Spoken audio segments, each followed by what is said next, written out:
Abandoned by my fiancé. After 7 years together, I tried to move on, only to discover that he was dating a younger version of me.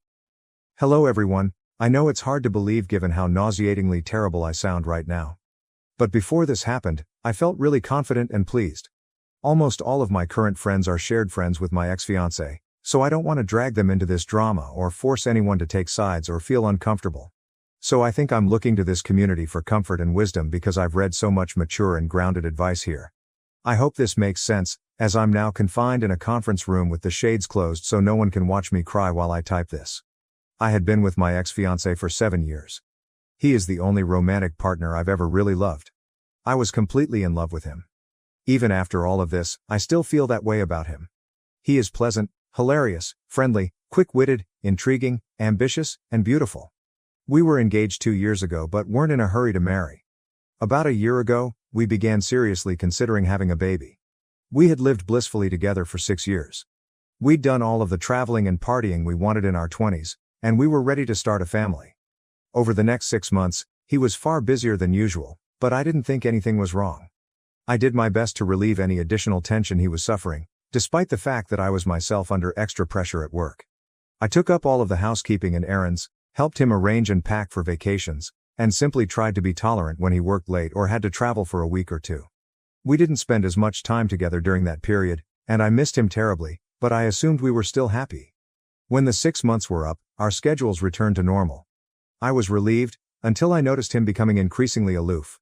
Despite the fact that we finally had more time together, he began using his phone more frequently and appeared to be more protective of it. I'm not usually jealous, and I entirely trusted him, so I didn't think much of it. Then, after another month had passed, I brought up the possibility of trying for a baby. As we talked about it, I knew something was amiss. He remained quiet for a while. Then he unleashed a flood.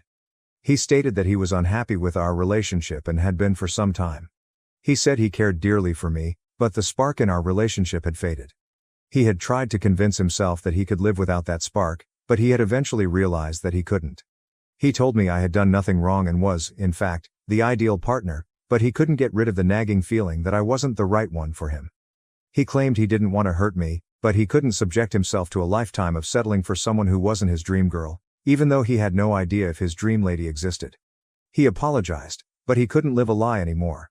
I don't think I said anything when he was telling me this since I was so stunned and surprised.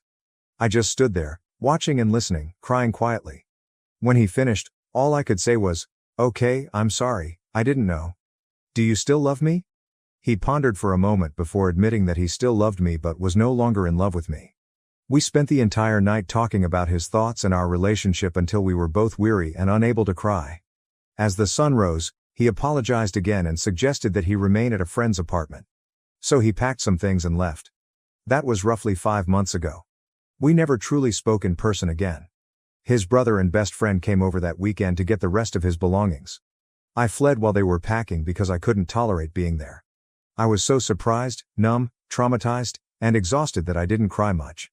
I couldn't quite understand what was going on while I went through the processes of moving out and explaining the issue to my family. When I eventually got to my new house and sat alone with my boxes, I completely broke down. I couldn't stop crying and dry heaving. I ended up utilizing 5 vacation days to take a week off from work, which irritated my boss. I was unable to get out of bed. I scarcely ate, surviving on an old tub of peanut butter. I searched through all of our previous photos and attempted to figure out where everything went wrong. Then, for 4 months, I did my best to move on. I deactivated all of my social media apps so that I would not have to see him. I dove right into work. I increased my hobbies.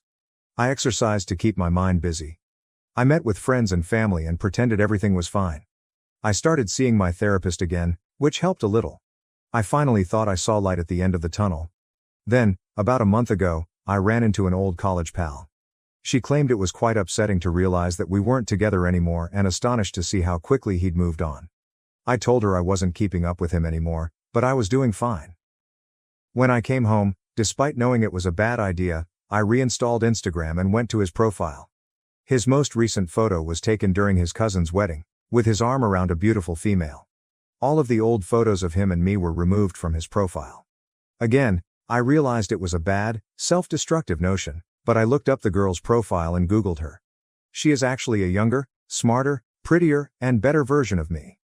We attended the same university, but she graduated from a prominent program that I was not accepted into. We both have green eyes and brown hair, but she is significantly more attractive and like a model. We're both slender and fit, but she has a stunning hourglass body. She appears far more stylish than I do and has tens of thousands of followers, despite the fact that she is not an influencer. In reality, we work for the same company. I'm pretty sure my ex met her at work, but she got a job in a prestigious division right out of college and probably makes more money than I do. She is a better version of me, 7 years younger. And the love of my life is dating her. For the past month, I've been spiraling. I can't quit thinking about my ex-fiancée and this girl. I peek at her Instagram every day and torture myself with her stunning photos. She's shared a dozen photos of my ex in the last few months, and he looks so happy, healthy, and fit. They've been on excursions together. He has brought her to his hometown. He's even shared a picture of them with a sappy remark, which he never did when we were together. I have no evidence, and I doubt my ex would do this, but I now believe he was at least interested in her while we were still together. She joined the organization around a year ago. I'm so worried about running into them. I understand that my behavior is compulsive and masochistic. I've uninstalled Instagram and promised myself I'd never do it again, only to wake up the next day, reinstall the app, and repeat the process. My therapist has been trying to help, but I can't get over this. I'm locked in a mental loop of self-loathing and self-pity, a bizarre combination of tremendous melancholy and latent wrath. I feel very depressed, useless, used up, rejected, and suddenly very old. I understand that comparison is the thief of joy. I know I'm still young enough to move on. I understand that social media is a highlight reel, and their relationship may not be ideal. I know this girl hasn't done anything wrong to me. I understand that my ex deserves to find his perfect girl. But none of this takes away from the reality that I expected to be pregnant with the love of my life by this time of year. Instead, I am alone, and he has found someone better. If you've had a similar experience, please offer your advice or sympathize with me. I do not know. I feel so worthless and alone. Update. Hello again, guys. It's been 3 months since I wrote about my inability to move on from my 7-year relationship with my ex-fiancée. While I wince at the thought of how terrible I was when I wrote that post, crying alone in that conference room, I was astounded by the sensitive, mature, and useful advice I received from users of this subreddit. These last few months have been an absolute roller coaster, and I felt I owed this subreddit an update after how much comfort and counsel you all provided me during some of my worst days. I don't think things would have turned out quite as well if I had continued to bottle up my repressed emotions and isolate myself. So I'm grateful to everyone who left comments and messaged me. Thank you very much. So this is what occurred. As several of you suggested, I blocked my ex-fiancé and his girlfriend on Instagram the same night I wrote that post.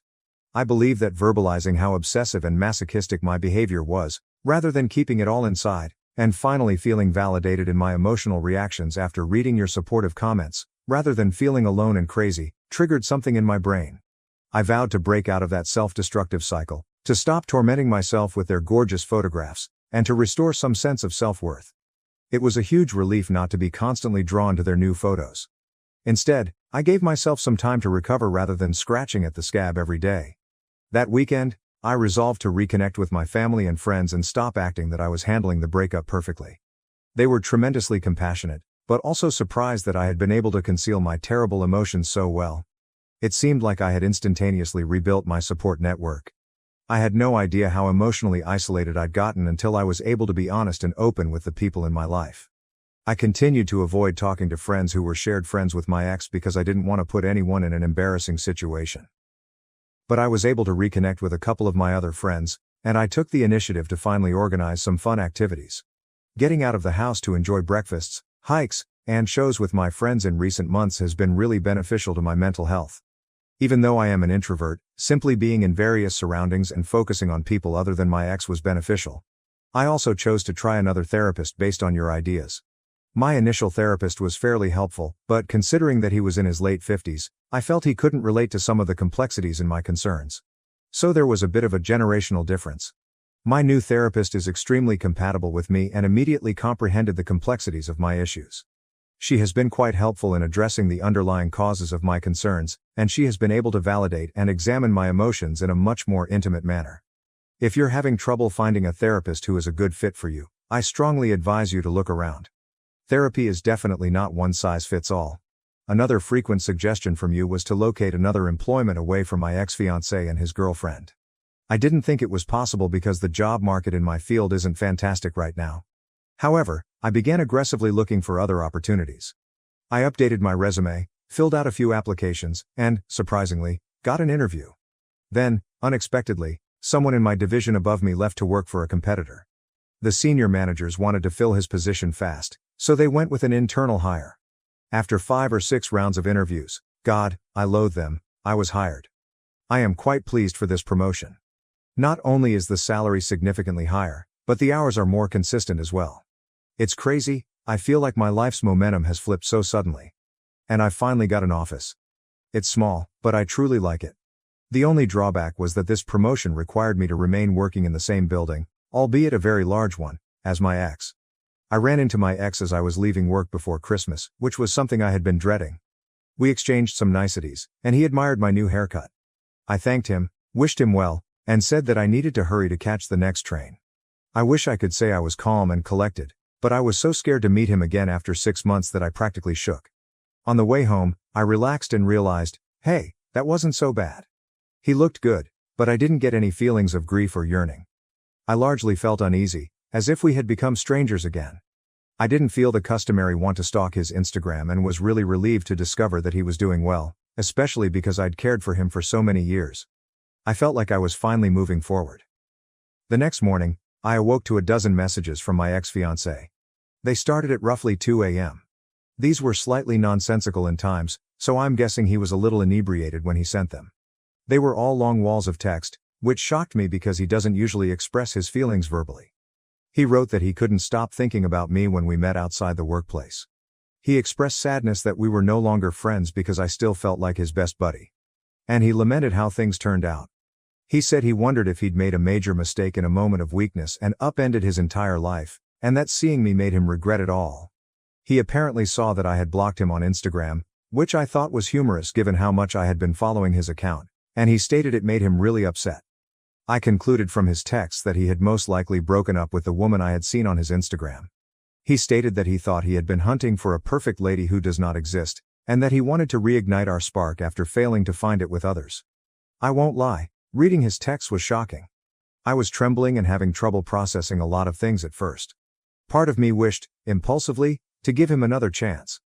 But after pondering his words for a day, I concluded that he was less sorry for losing our relationship and more regretful that the better pastures he wanted were not as green as he had hoped. I tried to react sweetly but firmly, noting that while I valued and respected our friendship, I no longer trusted him to the same extent that I once did. I told him that I believed it would be complicated and painful for us to become friends in the near future. I stated how hurt I was when he surprised me after assuring that everything was well, and how I had battled for a long time to figure out what was missing in our relationship. But, ultimately, I felt that if he thought the missing piece was so important that he wanted to leave after all those years together, we probably weren't meant to be. I wished him the best. He did not reply to my mails. I was disturbed by the whole affair, but I went on to enjoy my holiday break with my family, even attending my friend's New Year's Eve party, which I had considered skipping. Well, I'm so pleased I didn't skip the party since I met a fantastic man there. He's hilarious, clever, cute, engaging, empathetic, and anxious to settle down and have children, despite having recently ended a long-term relationship. We've been on 3 dates so far, and at the risk of sounding overly exuberant, they've been the best of my life. We want to take it slowly because we were both in long-term relationships only a year ago, but we've been surprised by how similar our personalities, hobbies, and aspirations are. Frankly, we both want to start a family as soon as feasible. So, while I try not to be overconfident in our relationship, I am also very excited to see where it goes. To summarize, thanks in large part to the counsel I received 3 months ago on this subreddit, I've emerged from a very dark place and am now cautiously excited about my future, for the first time in a long time. I was pregnant and wanted to work from home to raise our child, but my husband accused me of prioritizing my biological child over his daughter. I am a saleswoman who does quite well for herself. My husband and I have been married for 2 years and together for 5. This is my first marriage, my husband's second. He has an 8-year-old daughter from his former relationship and has always had complete custody of her. Our dating life was difficult because he was a full-time single dad and had to work long hours, but we made it work. After a year of dating, I met his 4-year-old daughter. I really liked her, and I've always tried to be the best stepmother possible. She calls me mom, and I've done all a mother would do for her. I've helped her get dressed and ready for school, done her hair, cooked her meals, assisted her with homework and soccer practice, taken her on ice cream dates, tucked her into bed, and read her books. I am not perfect, and I have made mistakes, but we have been a really happy family. When my husband and I were engaged, he asked if I wanted to be a stay-at-home parent to Lizzie and any future children. At that time, I politely rejected it. I was doing well in my job and enjoyed going to work, so the idea of staying home all day with a child and doing nothing but cleaning and mom things didn't appeal to me. My then fiancé was gracious, and we both expected that would be the case with any future children we might have. Fast forward to now, and I'm 6 months pregnant with our baby. I'm on cloud 9. I am always in a state of joy, and something within me has changed. I started thinking about being a stay-at-home parent, and it didn't seem so horrible anymore. I love my son and want to spend as much time with him as possible. I know it's not all roses and champagne. There's a lot of poop, drool, crying, and exhaustion, but I can't bear the thought of having only 2 weeks of maternity leave and then handing over my kid to a stranger at daycare. I've been thinking about this for months since I wanted to make sure it was something I truly desired rather than simply wishful thinking. I discussed the advantages and downsides with my supervisor. I'm at the point in my profession where I can work from home full-time, stay with my son, and pick up my stepdaughter from school. I wouldn't mind watching her and spending more time with her. The more I consider it, the more I want to attempt it. So, after putting little Lizzie to bed tonight, I asked my husband if we could talk and excitedly mentioned my idea. I was totally unprepared for his reaction. My spouse was infuriated. He raged that we promised I wouldn't be a stay-at-home parent before we married, but I was changing my mind now. He accused me of being a bad stepmother, that I plainly preferred our son over Lizzie, and that my favoritism was disgustingly obvious. He also stated that I should not be allowed to stay at home with our son until his daughter could share the experience with me. For the record, Lizzie is incredibly excited about her little brother and cannot wait for him to be born. She has never shown any signs of anxiety, grief, or jealousy toward him or me. I was astonished and stunned. My spouse is on the couch, his choice, and I am crying in our room. I am deeply offended by what my husband stated. I realize I'm not perfect, but I've done my best for Lizzie. I never imagined I'd alter my mind about becoming a stay-at-home mom, but now I really, genuinely want to do so. And I wouldn't have to give up my job, which is a double plus. My husband's words have deeply affected me, and I am, to be honest, angry over his charge. I love Lizzie more than the baby. I truly adore Lizzie. While I confess that I have a stronger connection to this baby, I believe this is due to my own experience with pregnancy. This baby is half of me, but it doesn't make me adore Lizzie any less. It's simply different. Is this really so wrong? Am I truly a lousy stepmother? I hadn't planned on altering my mind. Again, I intend to keep my career, and I do not mind taking extra care of Lizzie in addition to the baby. In fact, I believe it may be an opportunity for us to become closer and connect over the baby. I'm not sure what to say to my hubby. I tried to tell him everything I'd mentioned here, including spending more time with Lizzie and being closer to her, but all he did was yell harder and utter more horrible things about my parenting. I'm pretty crushed and becoming angrier by the minute. I believe I am a good stepmom to Lizzie, and she seemed to agree. My husband appears to be the only one who is having problems. Update. Thank you for your warm and encouraging comments on my last post. They were quite helpful, as were some of the probable explanations for why my spouse suddenly blew up at me. I did receive several angry private comments from what sounded like bitter single fathers, which just confirmed my husband's unreasonable behavior. To answer some of the questions in my last post, I said that I had the right to alter my mind, and that I wouldn't simply hand over my son to a stranger while sitting at work, wondering about him all day. I expressed my willingness to do more for Lizzie, including taking her to the zoo and museums with the baby, participating in PTA meetings, and attending all of her sporting events so she and her brother could watch and support each other. I reminded him that this was a good approach for all of the kids, and that his distorted sense of fairness, where he wanted to deny our children a nurturing home simply because Lizzie's birth mother had failed her, was incorrect. I informed him that taking away possibilities for our children would not alleviate his guilt. I even stated that I was willing to work through this, seek counseling, and speak with child psychologists or other professionals to obtain an unbiased, professional opinion on what was best for our family. Then he grew furiously enraged again. He screamed that I was returning to work 2 weeks after giving delivery, and that ended the conversation. He claimed I'd had my chance to be a stay-at-home parent, and because I didn't take it for Lizzie, I couldn't do it now for our kid. Since he won't allow me now. As much as I adore my spouse and our children, I refuse to be dominated. I won't be told where I can and cannot work. I will not be told if I can or cannot work. I'm not a dog. I'm not a slave. I will not be compelled to deny my own baby his mother and pass him over to a stranger simply because his sibling had a difficult start in life. It is irrational to purposefully limit your own child's chances in the name of justice. That is horrible parenting. The fact that my spouse wanted to do this to me and our son threw a switch inside me. I stood up quietly and told my spouse that I was going. I informed him he had crossed the line and that I needed some space from him. I stated that I would not subject any of my children to such an abusive and controlling environment. I told him that once things settled down, we could go to marriage counseling because he obviously had deep-seated issues that needed to be addressed. He grew upset and began crying, "You can't leave. We have a family, you can't take my son." I was stunned at that point. I responded, "For once, you will take Lizzie to school, and I will leave during that time." I went into our room and started packing. He stormed in and began throwing my clothes from the bag while shouting at me. I was genuinely afraid. I'd never seen my spouse like this before. I responded, "If you try to stop me from leaving or lay a hand on me, I will call the police." I also told him I was calling my mother to come get me up. Maybe this was an overreaction, but I was terrified. I only wanted to get myself and my son away from him. He burst into tears and walked away. I contacted my mother and told her she had to come immediately. I informed her that I did not feel comfortable and needed to stay with her for a bit. I packed what I needed as quickly as possible, and when my mother came, I departed. I've been with her for approximately 5 days and am feeling numb. I can't believe how fast everything happened. My family and marriage were turned upside down in a couple of days. I wish I had never mentioned being a stay-at-home parent. If I hadn't, none of this would have occurred. My husband and I were in North Carolina for a few days before he began messaging and calling on day 3, saying Lizzie had been crying for me and missing me. I've determined that Lizzie is safe. I know my spouse would never mistreat her, but I spoke to her yesterday to ensure she was eaten, attended school, and completed her homework. She was crying and asking when I was going back, and I didn't know what to respond. So I responded I didn't know, but I loved her very much. I urged my husband not to use Lizzie as a pawn to trick me into returning because it wouldn't work.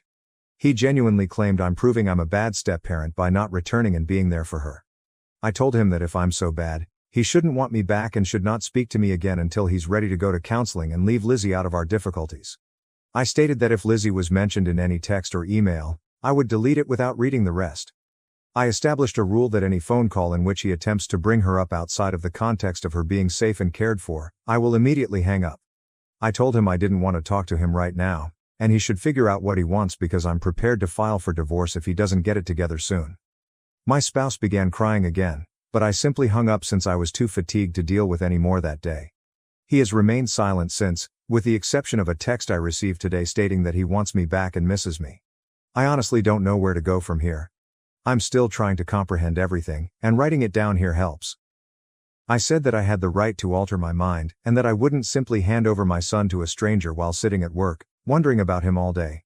I expressed my willingness to do more for Lizzie, including taking her to the zoo and museums with the baby, participating in PTA meetings, and attending all of her sporting events so she and her brother could watch and support each other. I reminded him that this was a good approach for all of the kids, and that his distorted sense of fairness, where he wanted to deny our children a nurturing home simply because Lizzie's birth mother had failed her, was incorrect. I informed him that taking away possibilities for our children would not alleviate his guilt. I even stated that I was willing to work through this, seek counseling, and speak with child psychologists or other professionals to obtain an unbiased, professional opinion on what was best for our family. Then he grew furiously enraged again.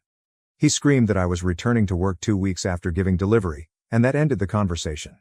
He claimed I'd had my chance to be a stay-at-home parent, and because I didn't take it for Lizzie, I couldn't do it now for our kid. Since he won't allow me now. As much as I adore my spouse and our children, I refuse to be dominated. I won't be told where I can and cannot work. I will not be told if I can or cannot work. I'm not a dog. I'm not a slave. I will not be compelled to deny my own baby his mother and pass him over to a stranger simply because his sibling had a difficult start in life. It is irrational to purposefully limit your own child's chances in the name of justice. That is horrible parenting. The fact that my spouse wanted to do this to me and our son threw a switch inside me. I stood up quietly and told my spouse that I was going. I informed him he had crossed the line and that I needed some space from him. I stated that I would not subject any of my children to such an abusive and controlling environment. I told him that once things settled down, we could go to marriage counseling because he obviously had deep-seated issues that needed to be addressed.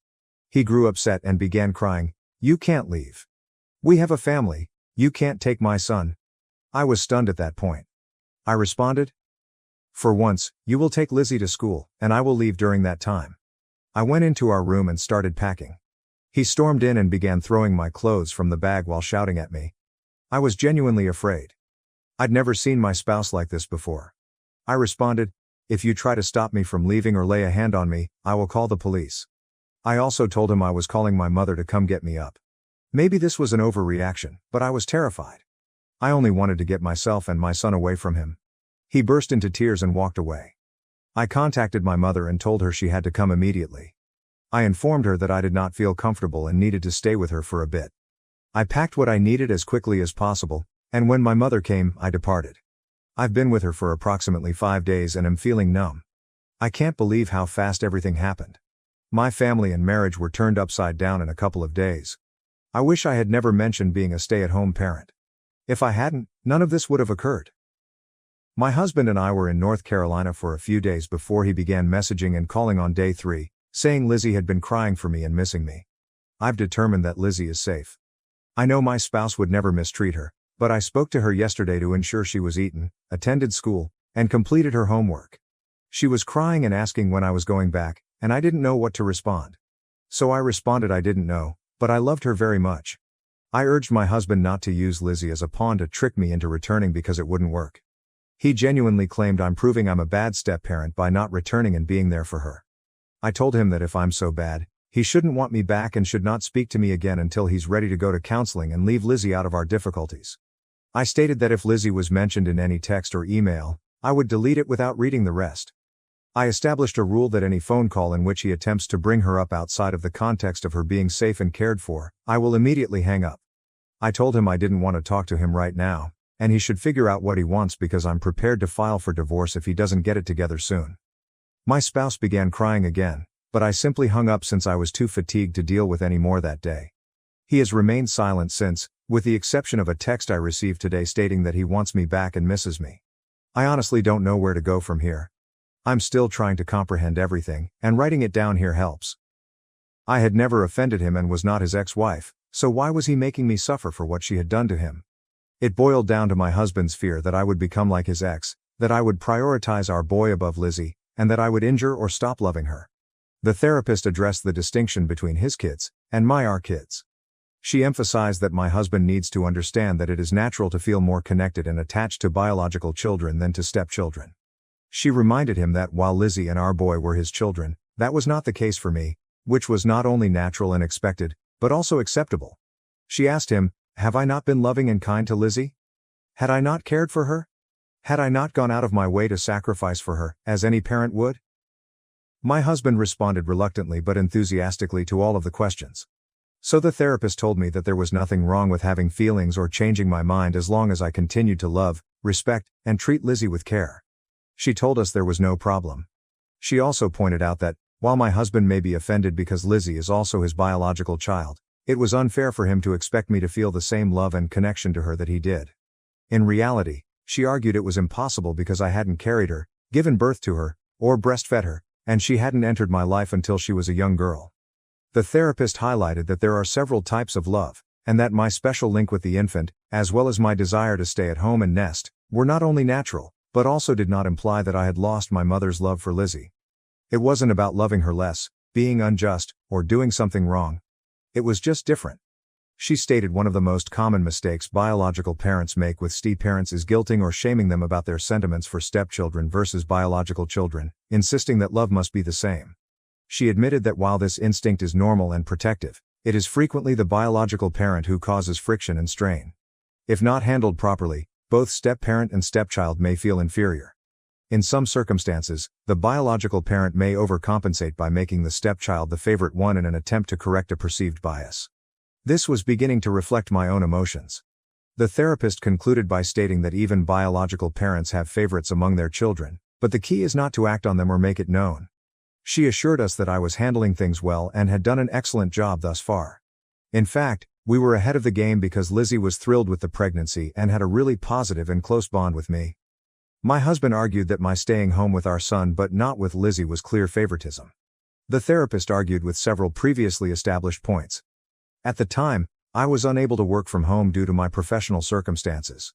If I wanted to stay at home with Lizzie, I would have had to quit my career completely. I wasn't in a position in our relationship to be a stay-at-home mom. I wasn't married yet and didn't feel comfortable giving up all of my financial stability without a commitment. Lizzie was already in preschool. She was not a newborn.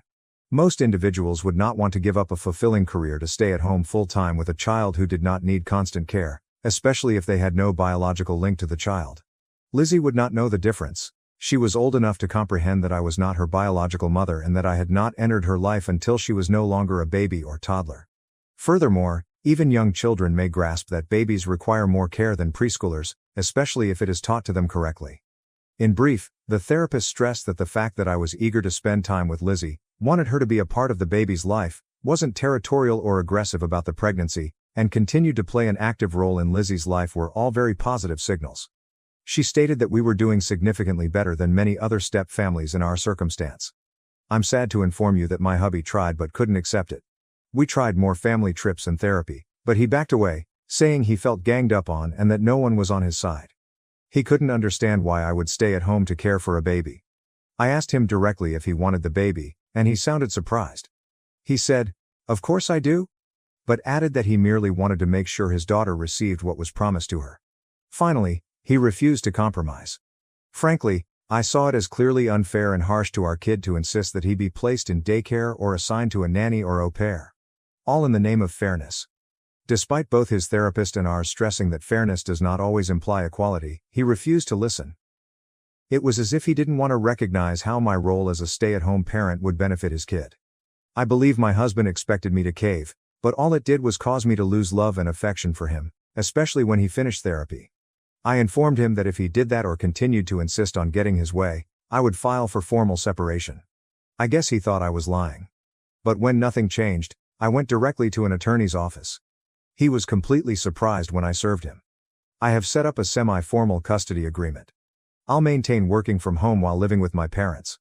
When I go into labor, my husband is not permitted to enter the birthing room. Instead, he must remain in the waiting room. He can see and hold our son, but only while I am present and someone else is overseeing. I insisted on this because, to be honest, I am terrified of my spouse and do not trust him. My hubby is overcome with astonishment and grief. His family is furious with him and absolutely supports me, albeit they are obviously concerned about the whole scenario. I've told all of his relatives that they're welcome to attend the birth and hold the kid. In fact, I want them there to watch my spouse with the baby and make sure he doesn't do anything bad. My hubby is constantly texting, calling, and emailing me. He says he can't believe I am doing this. He begs, "Why can't you listen to me and understand me? Please come back and be a family again," among other things. I've told him that he needs to go back to therapy, and I need to be able to trust him with our son. That trust will only come when I notice a shift in his attitude toward our son and my stepdaughter. I need to feel like a wife to him and not simply a mother to Lizzie. I truly love Lizzie. Every day I cry because I've lost her. But I didn't marry my spouse to become her mother. I married him because I loved him and wanted to spend my life with him. I knew being a stepmother was part of the deal, but it wasn't the only reason I married him.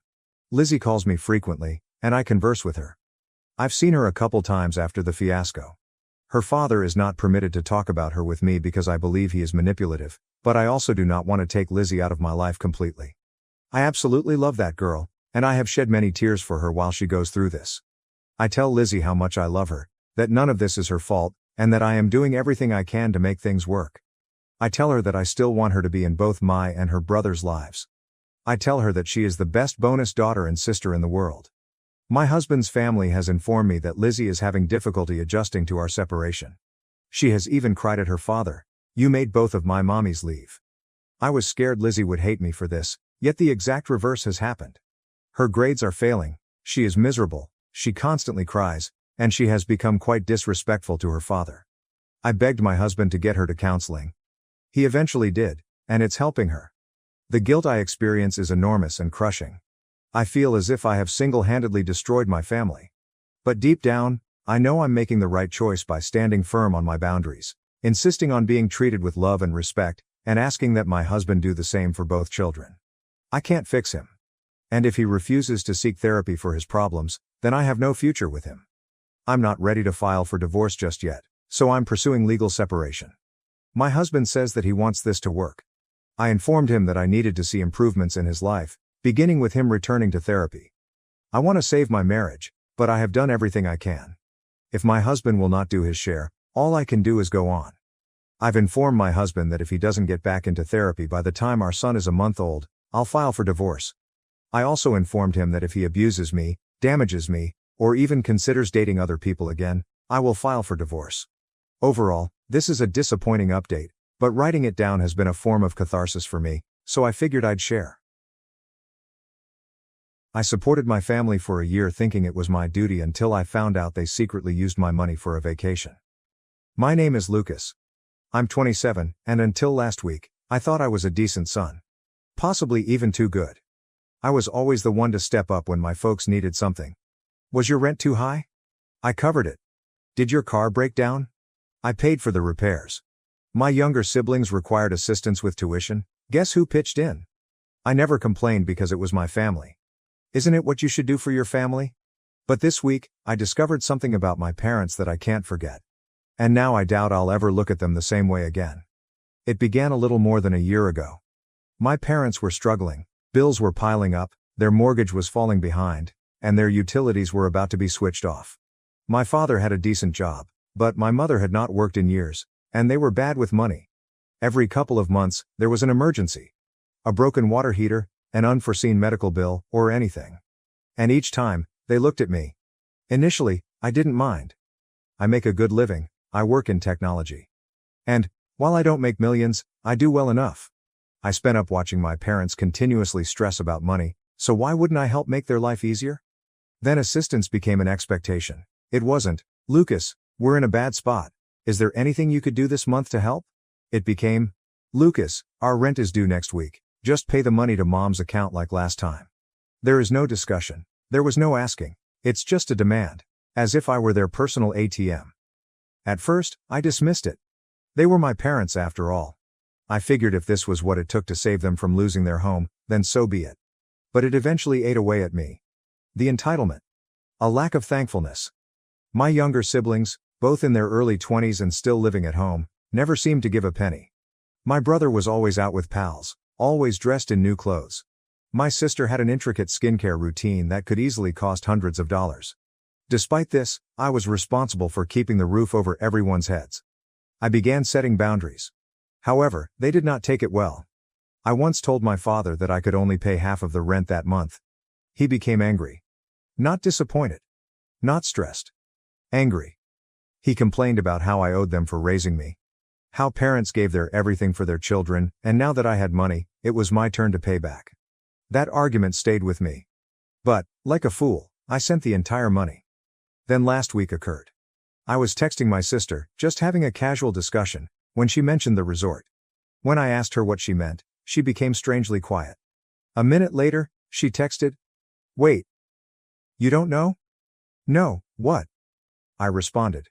She did not respond after that, but something seemed odd. I called my mother, she did not pick up. I called my father and went straight to voicemail. I called my brother, nothing. Finally, I texted my sister. "What are you talking about? Where is everybody?" That's when she sent me the photograph. It was my parents, brother, and sister reclining beside a pool at a fancy resort. The kind of location you see in travel ads, complete with pristine beaches and exclusive cabanas. Drinks in hand. Sunglasses on. Everyone smiles. I was staring at my screen for a long time. I went back through my messages with my mother. She told me just 3 days ago that they were suffering with expenses again, that money was tight and that they might not be able to pay their rent this month. And yet, there they were. On vacation. Without me. I felt, I'm not even sure what the word is. Betrayed? Stupid? Furious? I waited several hours before calling my mother again. This time she picked up. She sounded annoyed, as if I was causing her inconvenience. "Lucas, I can't speak right now. We're having dinner," she continued, laughing in the background. I held my voice steady. "Where are you?" Silence. Then, "What do you mean?" "I mean, where are you? Because, from what I can gather, you're not at home trying to pay your bills." You are at a resort, which I suppose you purchased for with the money I sent you. A prolonged pause. Then she sighed, like if I were a child having a tantrum. Lucas, we needed this trip. We've been very stressed. You don't comprehend what it's like to keep this family together. I nearly laughed. Holding it together? You mean I'm holding it together? I pay your rent. I pay your bills. And you didn't believe I'd find out? Her tone quickly shifted. Don't be theatrical, Lucas. It was merely a little trip. How about a brief getaway? Mom, this is an all-inclusive resort. You said you couldn't afford rent this month. Then she spoke the words that altered everything. You would have ruined the mood. I sat there, squeezing my phone so firmly that my fingers ached. Excuse me? I spoke quietly. She huffed. You've been quite pessimistic recently. Always making a fuss over money. We did not want to deal with that energy. We needed this? To relax. I was speechless. Then she said, as if to ease the shock. Look, I'll make things up to you, okay? Maybe next year we'll bring you along. But this trip, this one was only for us. For a long time, I said nothing. Then I hung up. And I began to plot. If they thought they could take advantage of me forever, they were mistaken. I did not answer any of my mother's follow-up texts that night. Not the half-hearted "don't be mad," or the guilt-inducing "after everything we've done for you." I just left them there, unread. While staring at my ceiling, I remembered every time I bailed them out. I covered every overdraft fee. Every last-minute emergency I rescued them from. Every time, I tell myself, it's only money. They are family. But it wasn't all money. It was all about respect. They had none for me. The next morning, I awoke to over a dozen missed calls from my folks. My father had finally joined in. His texts were angrier, short, accusing me of overreacting, and ordering me to grow up. My mother's were softer, attempting to smooth things up. Neither one of them apologized. I took my time getting out of bed, made coffee, and sat at my kitchen table, scrolling through their messages as if they were from strangers. In that moment, something in me changed. I was finished. I was not going to argue. I was not going to seek an explanation. They knew what they were doing, and they were not sorry. The only thing left to do was ensure that they never took advantage of me again. Step 1 was simple. I cut them off. Not dramatically. There was no major confrontation, no screams. I just entered into my banking app and canceled the automatic transfer I had set up to send them money every month. Then I blocked them. Not forever. Only long enough for them to feel it. I knew how this was going to go. The rent was due in 1 week. They had spent my money on their little luxury holiday, so they had nothing left to cover their genuine expenses. And sure enough, 3 days later, my mother's phone number, blocked but still available in my call logs, went crazy. By the end of the week, she began leaving panicked voicemail messages. Lucas, please. We need to talk. We might lose our house. You cannot do this to your family. Please, honey, call me back. We did not mean to hurt you. Then my father. You are being childish. You are punishing us for nothing. Pick up the phone, Lucas. I ignored each one. Then came my siblings. My sister texted first, saying, Mom and Dad are freaking out. Just talk to them. My brother then said, Dude, you're taking this way too far. Too far? I nearly laughed. They were not concerned about me. They were not sorry for what they did. They were simply panicking because they needed money. And I had no intention of assisting them this time. A few additional days passed. Then I received an email. It was from my mother. The subject line simply said, We need to talk. I considered deleting it, but curiosity got the better of me. I opened it. What I read got me enraged. The email began almost normally, with a bogus reconciliation request. We love you, Lucas. We are sorry you feel this way. Let's talk about it and work it out as a family. But suddenly the tone changed. We did not want to tell you this, but we are in a very poor situation. The rent is due, and we don't have enough to pay it. We never imagined you'd abandon us like this. You are aware that we rely on you, rely on me. Not appreciating me. Not thank you for everything you've done. No, straight up, we expect you to provide for us. The following part made my stomach twist with hatred. Your brother and sister are concerned about you. They say you've changed. That you are acting selfishly. Honestly, we're beginning to agree. You have been distant ever since you moved out, cold. This is not who you are, Lucas. We've raised you better than this. I slammed my laptop closed. That was it. The last nail in the coffin. They weren't sorry. They didn't even acknowledge what they had done. Instead, they were attempting to guilt-trip me into bailing them out again. I paced my flat, fists clenched. It wasn't just the entitlement, it was the outright chutzpah.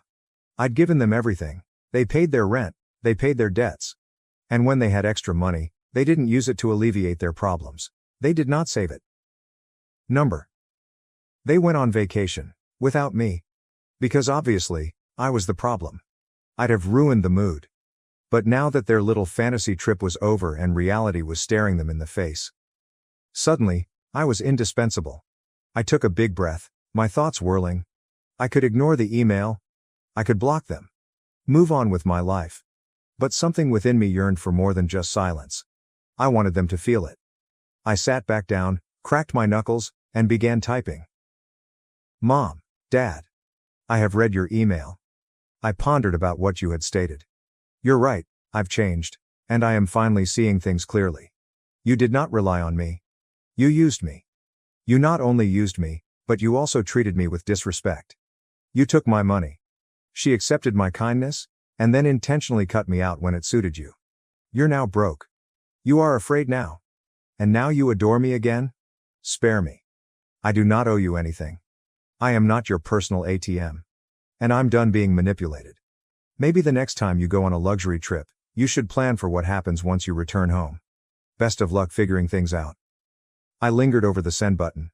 Then, with the largest sneer on my face, I clicked. My sister texted me 30 minutes later. What did you say to Mom? She is crying. Then, my brother. Dude, you went too far. And eventually, my father. Who had never asked me for anything before. I left a voicemail. His voice was trembling with barely veiled anger. Listen to me, Lucas. If you don't fix this, there will be consequences. I played the message twice. Consequences? I nearly laughed. They still believed they had influence over me. That they could frighten me again into surrender. That was their last error. Because now I wasn't just going away. I was about to make sure they never got a hold of me again. I did not respond to my father's voicemail. Instead, I continued my day as if nothing had happened. But deep inside, I knew it wasn't over. My parents were not the type to let go.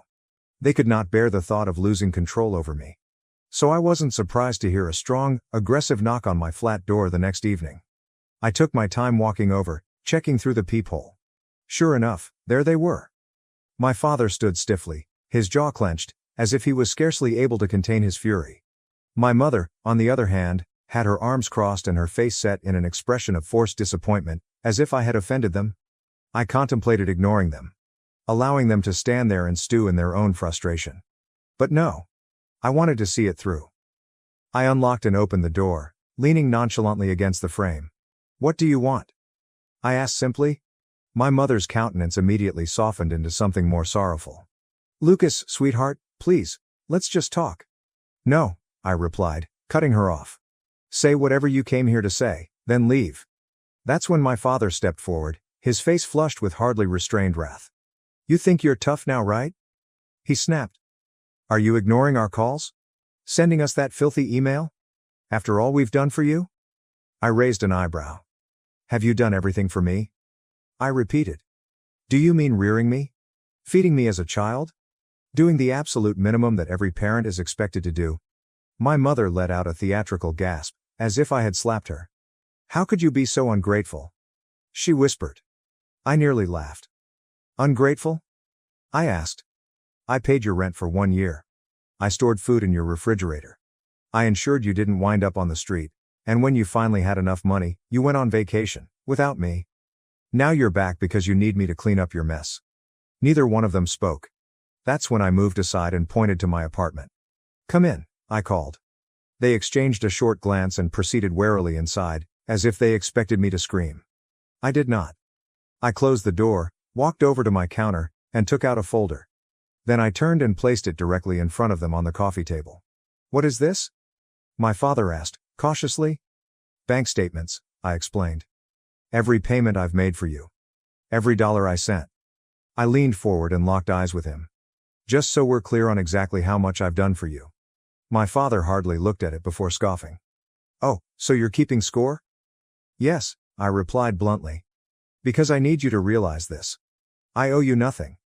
And you're not entitled to my money. My mother tried again, her voice quiet and imploring. Lucas, please. We have nowhere else to go. I felt a glimmer of pity. But then I remembered her words. You would have ruined the mood. I took a cautious breath and met her gaze. Maybe you should have thought about that before you made it clear I wasn't part of this family anymore. My father lost his tolerance. You selfish little brat, he snarled. You sit here in your comfortable apartment, with your steady job, while your family is struggling, and you just cut us off? Yeah, I replied simply. My mother covered her mouth, as if she were ready to cry.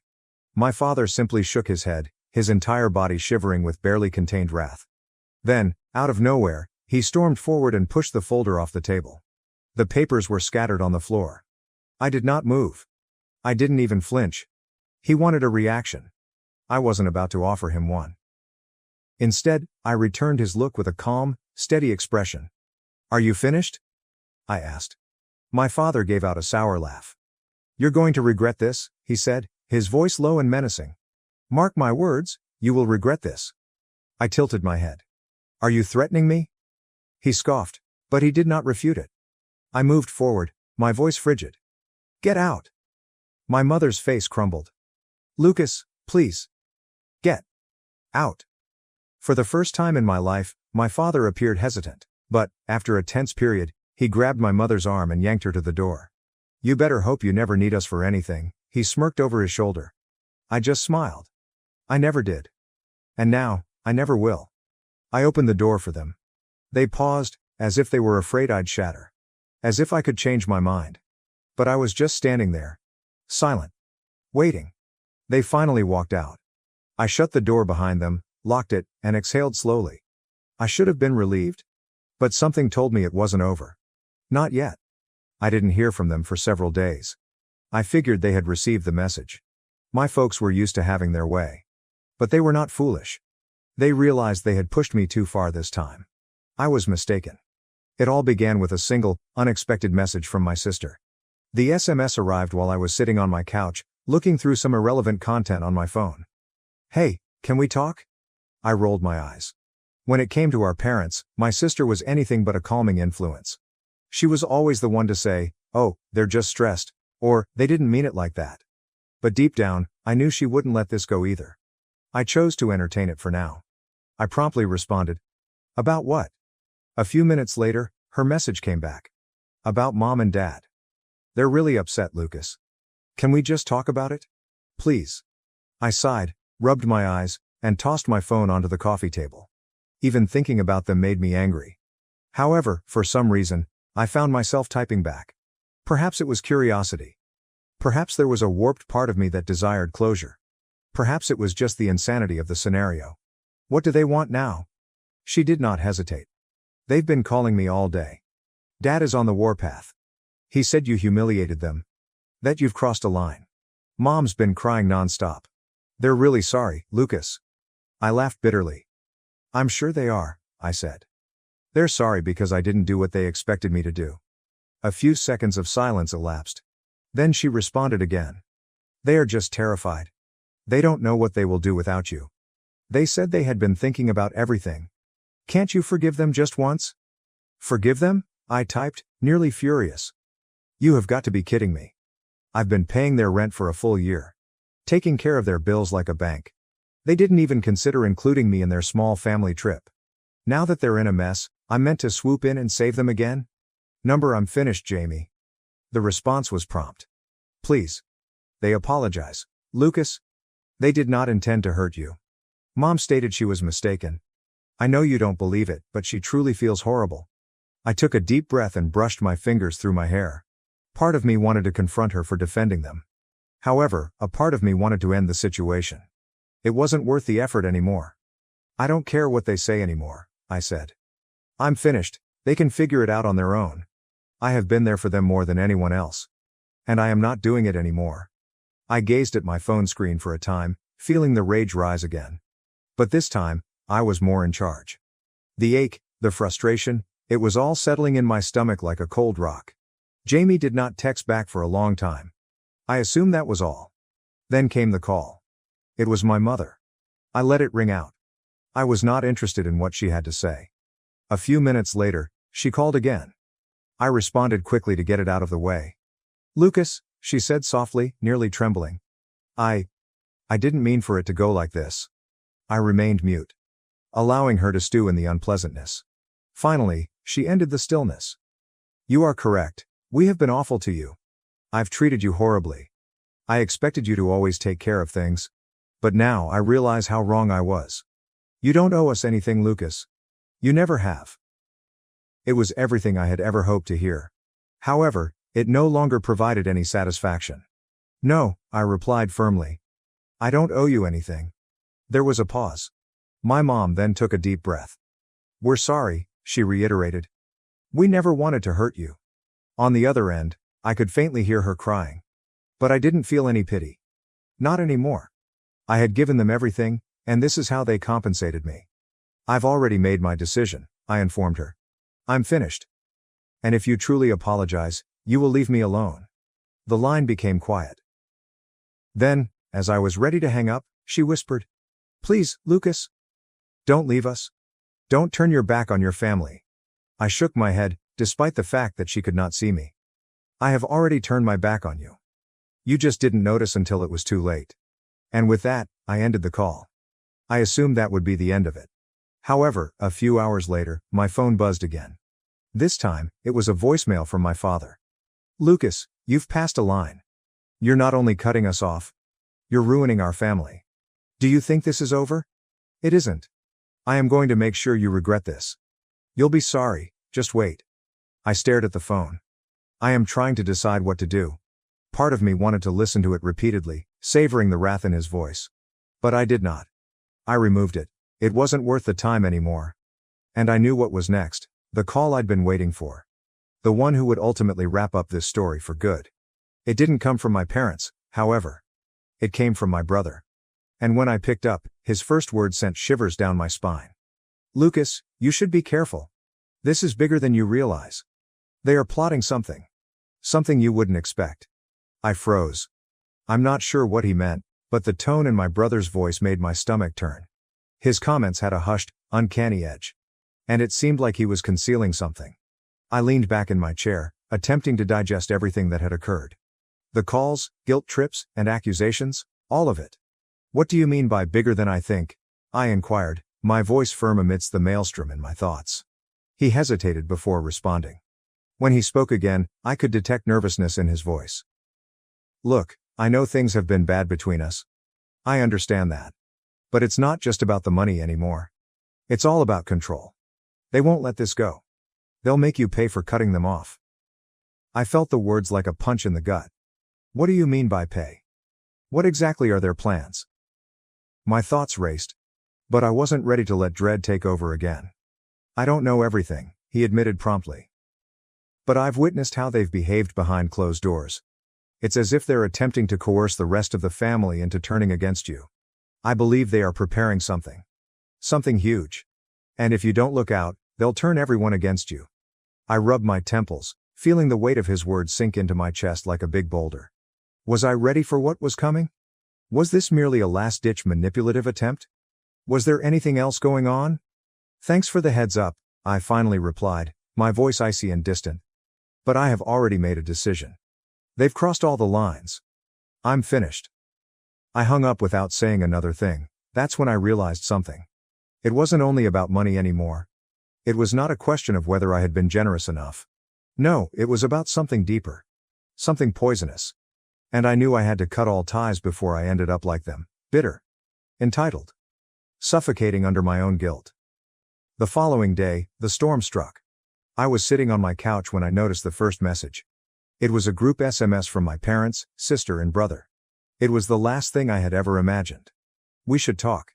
This family is disintegrating, and we need you to fix it. This isn't all about money, Lucas. We are seeking your assistance. Please return home and be the man you were." I stared at the screen. My thumb is lingering above the response button. But I didn't answer immediately. Instead, I sat there, staring at the letter with incredulity. This was it. Their final attempt to bring me back into the fold. But I was not going to fall for it. Not this time. So I did what I promised myself. I walked away. Completely. I blocked all of them on my phone. I unfriended them on social media. No messages, no calls, no method to contact me. A few days passed in silence. Then, I received an unexpected visit. At my flat door. I opened it to see my parents standing there, looking like two broken individuals. Their faces were paler. Their eyes are red and swollen. For a minute, they didn't resemble the people who had raised me. They appeared to have been defeated. A part of me wondered. Had they really changed? "Lucas, please listen to us," my mother begged, barely a whisper. "We apologize. We were mistaken. We do not want to lose you. The situation has escalated beyond reasonable limits. We just want our family back." I did not say anything. I just stood there and stared at them, allowing the silence to grow in the room. My father spoke next, his voice weak. "Please don't do this, son, we need you. You are the only one who can fix this." That's when I understood I was done. Completely finished? They had been manipulating me for years. Used me as a safety net when things went bad. Then they treated me as if I didn't matter when they believed I was no longer useful. However, they were now in a dire situation. Desperate enough to beg. Desperate enough to try to twist the issue such that I felt guilty. But I didn't have anything. There's nothing left to give them. There's no more money. No more favors. No more emotional support. I'd been their lifeline for far too long, and now, I was walking away. For good. "No," I replied firmly.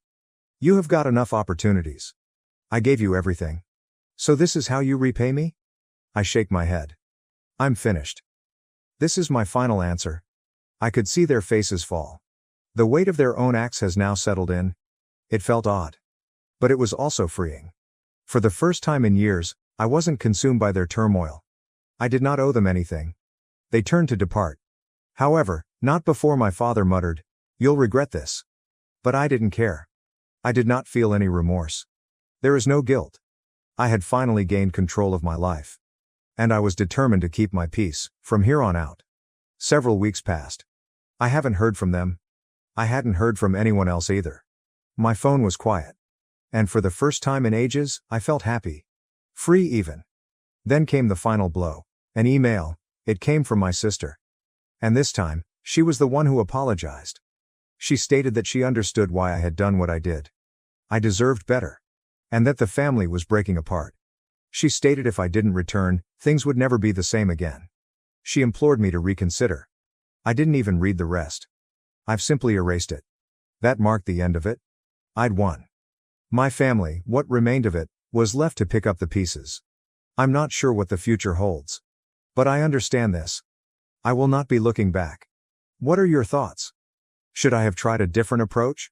Or did I make the correct choice? I walked out of the wedding after being humiliated by the groom's best friend with a cruel prank in front of all the guests. Hey, Redditors! This is a furious venting session, a scream for help. But don't worry, I'm feeling better now. It's just the feminine wrath right now. I'll get right to the point and provide an unbiased perspective. So I left my groom at the altar 8 months ago. Yeah, I understand how that sounds. But, before you pass judgment, please hear me out. The person who ends a relationship is typically regarded to be callous, because how can they be upset when they instigated it, right? But this is not true. People in my circumstance will know what I'm talking about. While everyone sympathizes with the individual who is dumped, no one appears to care about the person who musters up the fortitude to stop the relationship. I'm not condoning toxic people who harm their spouses, but some people simply make you unhappy till it becomes your reality. It can take numerous forms. Some males exhibit emotional distance. Some people are always too busy with everything but their partners. Some people lack the courage to stand up for their spouses. Some people mistreat their relationships and dismiss them as mere jokes. Some undermine, gaslight, and deflate their confidence if they do anything slightly excellent to shine or achieve success. My boyfriend possessed all of these beautiful characteristics. Yes, that is a sigh. Let's not even get started on dissecting the character of his excellent best friend, who possessed all of these attributes to an even greater extent. For a long time, these two men made my life terrible, and I assumed that this was how one should live. The tranquility that I now have in my life, after kicking them out, is out of this world. However, they have returned and are wreaking havoc. Because who else yells chaos besides them? So, to help you comprehend this, I'll take you back to my college days. Yes, I admit it, I was stupid enough to date this man for 4 years. But honestly, I was the stupidest person to accept his proposal and chose to marry him. My ex and his best friend have been close since kindergarten and are quite similar. The same sexist, misogynistic, insecure and overconfident characteristics. It wasn't always this horrible. I had good days with my ex. Initially, he was rather charming. And believe me when I tell you, that man knew how to be charming. He tried to impress me and it worked. The first few months went pretty well. After that, the layers began to peel off, revealing his true self. It began with him being constantly unavailable and busy, while partying with his friends. This was what sparked the problems. And then he gaslighted me, convincing me that I was insane and delusional for questioning why he wouldn't give me his time. This lasted for quite some time. When college ended and I was seeking work, he'd laugh in my face in front of our pals and encourage others to join in. His approach went something like this. "You'd never get hired, LOL. Even if you do, you'll be fired." This came from my man. And his best friend, who seemed to relish this, would always say, "Thank God you're pretty. They hired you as eye candy, lol." It felt disrespectful and irritating. And my ex would only chuckle. Every time I argued with my ex, he told all of his buddies about it. He would incorporate a third party in our discussions. And his closest buddy would call me all kinds of names and characterize me as a dramatic and impulsive woman, the stereotypical woman who overreacts to everything and obsesses over little matters. They'd make fun of me everywhere, and it was hurtful. He'd make comments about my beauty, my sense of style, and so on, while my ex would just sit there and chuckle. Now, if I start talking about these things, I'll be able to provide innumerable examples. But that is not what we are here for. As the wedding planning began, it was literally his closest buddy who made all of the decisions. I was the bride. I was going to have my dream wedding. But, no matter what I wanted, we'd only go with what his pal chose. At times, I felt as if he was deliberately choosing something I didn't like just to spite me. For example, I dislike orange flavor, but he chose it for my wedding cake. My ex chose the same option as his pal and forced me to follow suit. Even my wedding gown wasn't my choice. This man, my ex's best friend, was a perfectionist. My fantasy dress was allegedly too garish for his tastes. Everything went on, and I persevered till I couldn't. On my wedding day, something terrible occurred. But now as I look back, I'm grateful it happened. So my ex's best friend wanted to have fun by planning a prank that was quite rude. And that is not all. He also used some harsh words. I will explain. A pregnant woman was carried inside. And it was proclaimed, by none other than my groom's best man, his best friend, that he should not marry this stupid ugly hag. Referring to me, he already had a wonderful girlfriend, who was pregnant with his child. And this wasn't happening in a room with just the four of us. This was happening in front of all of the wedding guests. I was horrified. I wasn't sure how to react. As my tears watered, he began laughing and looked at my groom, asking if he really wanted to live with this dramatic stupidity for the rest of his life. He was being so cruel to me for no reason, and I was simply standing there, unable to speak or cry. This carried on for around 30 minutes. And I was on edge when the girl and the two men began giggling. I've never felt weaker in my life. I felt like my heart was shattering and I was about to die, all while these folks laughed in my face. Then they explained that it was a joke. A prank. Can you imagine how that feels? After humiliating me in front of all the guests and using such language against me, they simply laughed it off, dismissing it as a joke. When I started ranting at them, they just yelled back, saying I was foolish for not knowing how to react to a joke. That was enough to make me realize that I did not want to cope with this for the rest of my life. And so I departed. I simply abandoned my groom at the altar and walked away. They attempted to remedy it, but I left and went missing for around 2 weeks. I needed time to recover from this intense mental anguish. I won't go into great detail about how I healed, but it wasn't an easy process. It was a rough trip, from going to therapy, weeping myself to sleep, or being unable to sleep, and eventually being hospitalized for dehydration and poor eating habits, because I was starving myself. But I healed. Not entirely. Even so, thinking about it all made my eyes water. But I was also working on rectifying it. That's what had to be fixed. Not my shallow relationship, which this nasty man is currently attempting to heal. As I already stated, it has been 8 months. And my ex's best friend is taking his role as a best man, a little too seriously, after spoiling my wedding himself. Call after call. Text following text. From coming to my house to showing up at work, he has done everything he can to make me want to go back to my ex. He believes that this is simply a problem that should be fixed. When I plainly stated that I had ended the relationship and had moved on, He merely asked whether I was dating anybody new. If I had another man in my life, he would most likely leave me alone. However, as a woman, my decision to be single while not in love with my ex was not acceptable to them. It was an issue that needed to be resolved. A dumb prank that escalated and now needs to be solved. I'm so done with this, it is mentally taxing. Because every time this man tries to talk about the past, it brings back unpleasant recollections. Give me some guidance, gentlemen. Update 1, thank you so much for your kind compliments. When I thought about writing this, it was more of a venting session. I did not anticipate people to be so involved. Reading your comments made me feel like a movie character, and you're all developing your own theories. So I saw a couple comments discussing a restraining order, and I think it's a wonderful idea. I'm not sure why I didn't think of that myself, but it's never too late. Speaking about my current circumstances, things are getting pretty annoying, because he has started calling my pals after I blocked his phone number. This is quite frustrating. I'm simply attempting to live my life in the greatest way possible. And he is doing everything he can to avoid it. I'll obtain that restraining order, you know. Update 2. Guys, I received the restraining order. And guess what? I received a text from my ex's best friend's girlfriend, who claimed that her partner was simply being nice, but my move made her believe that I was not worth it because it was such a dramatic thing. Like, dude, is their entire tribe going to annoy me now? I'm really frustrated. Literally. There's so much. It's all the same old drama, and I'm over it. Update 3.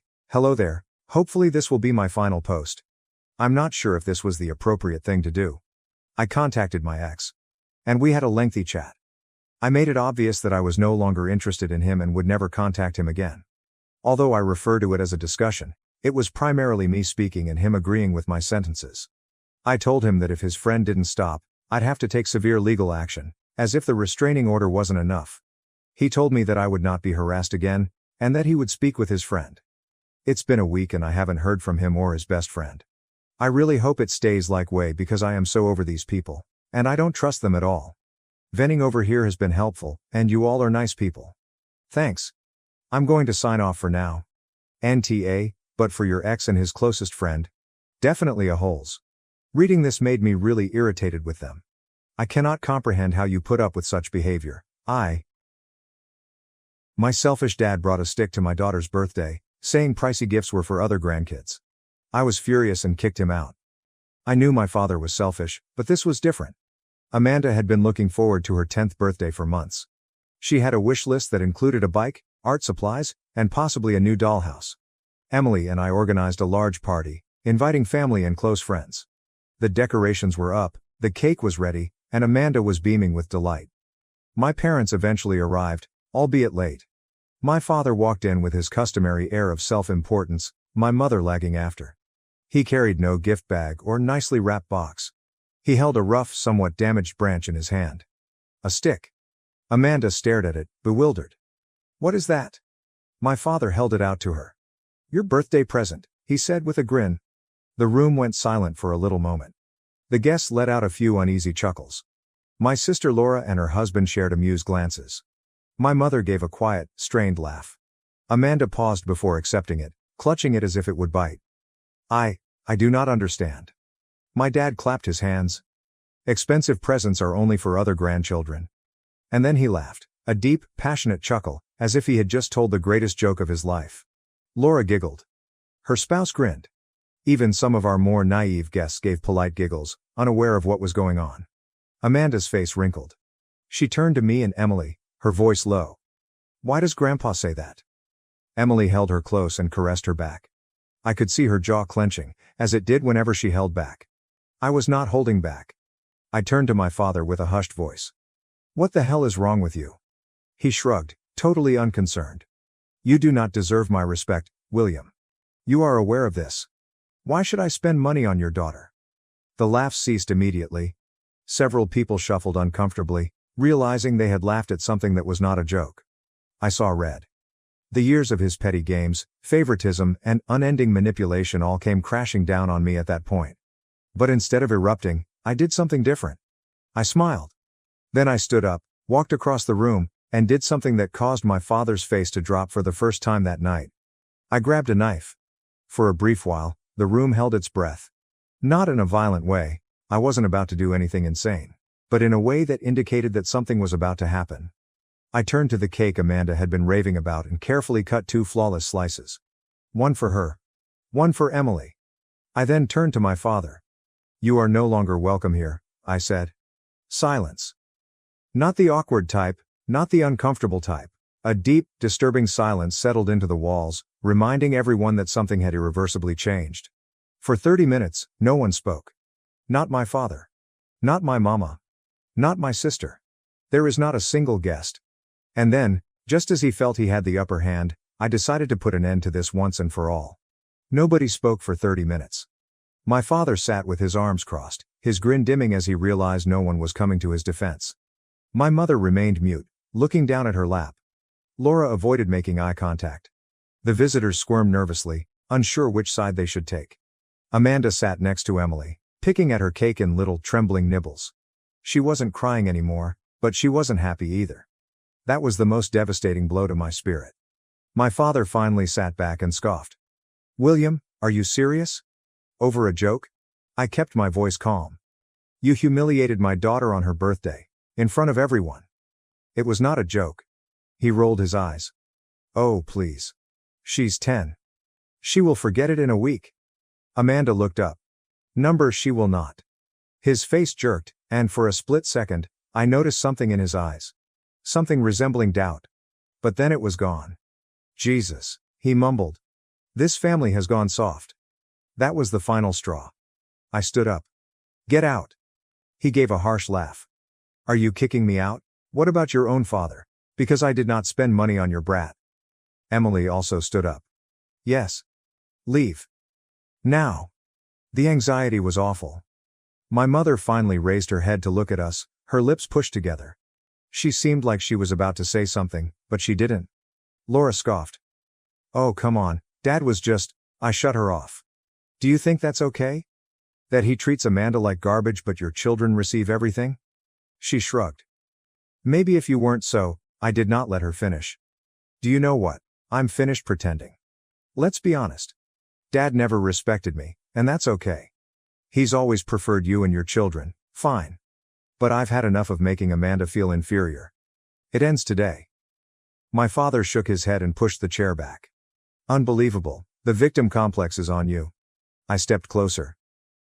"Is there a victim complex?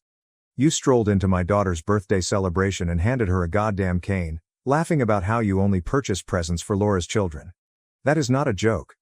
That's you being a selfish, bitter old man." For the first time, he had no response. He just stood there, mouth hard and fists clenched. I turned to my mother. "And you? Are you going to sit there and let him do this?" She paused. Then, in a softer tone than I anticipated, she said, "I didn't know he was going to do that." That was the moment when everything changed again. My father looked at her, his eyes hardening. "Excuse me?" She cleared her throat and straightened up in her seat. I knew he preferred Laura's kids, but I didn't realize it would go this far. My father stared at her, as if she had just uttered another language. "Oh, don't start." But she wasn't done. "William's right. It wasn't a joke. It was cruel." Laura's jaw dropped open. "Mom." She sighed and said slowly, "We should go." My father laughed again, but it was hollow. "You're actually on his side?" She did not say yes. But she did not say no either.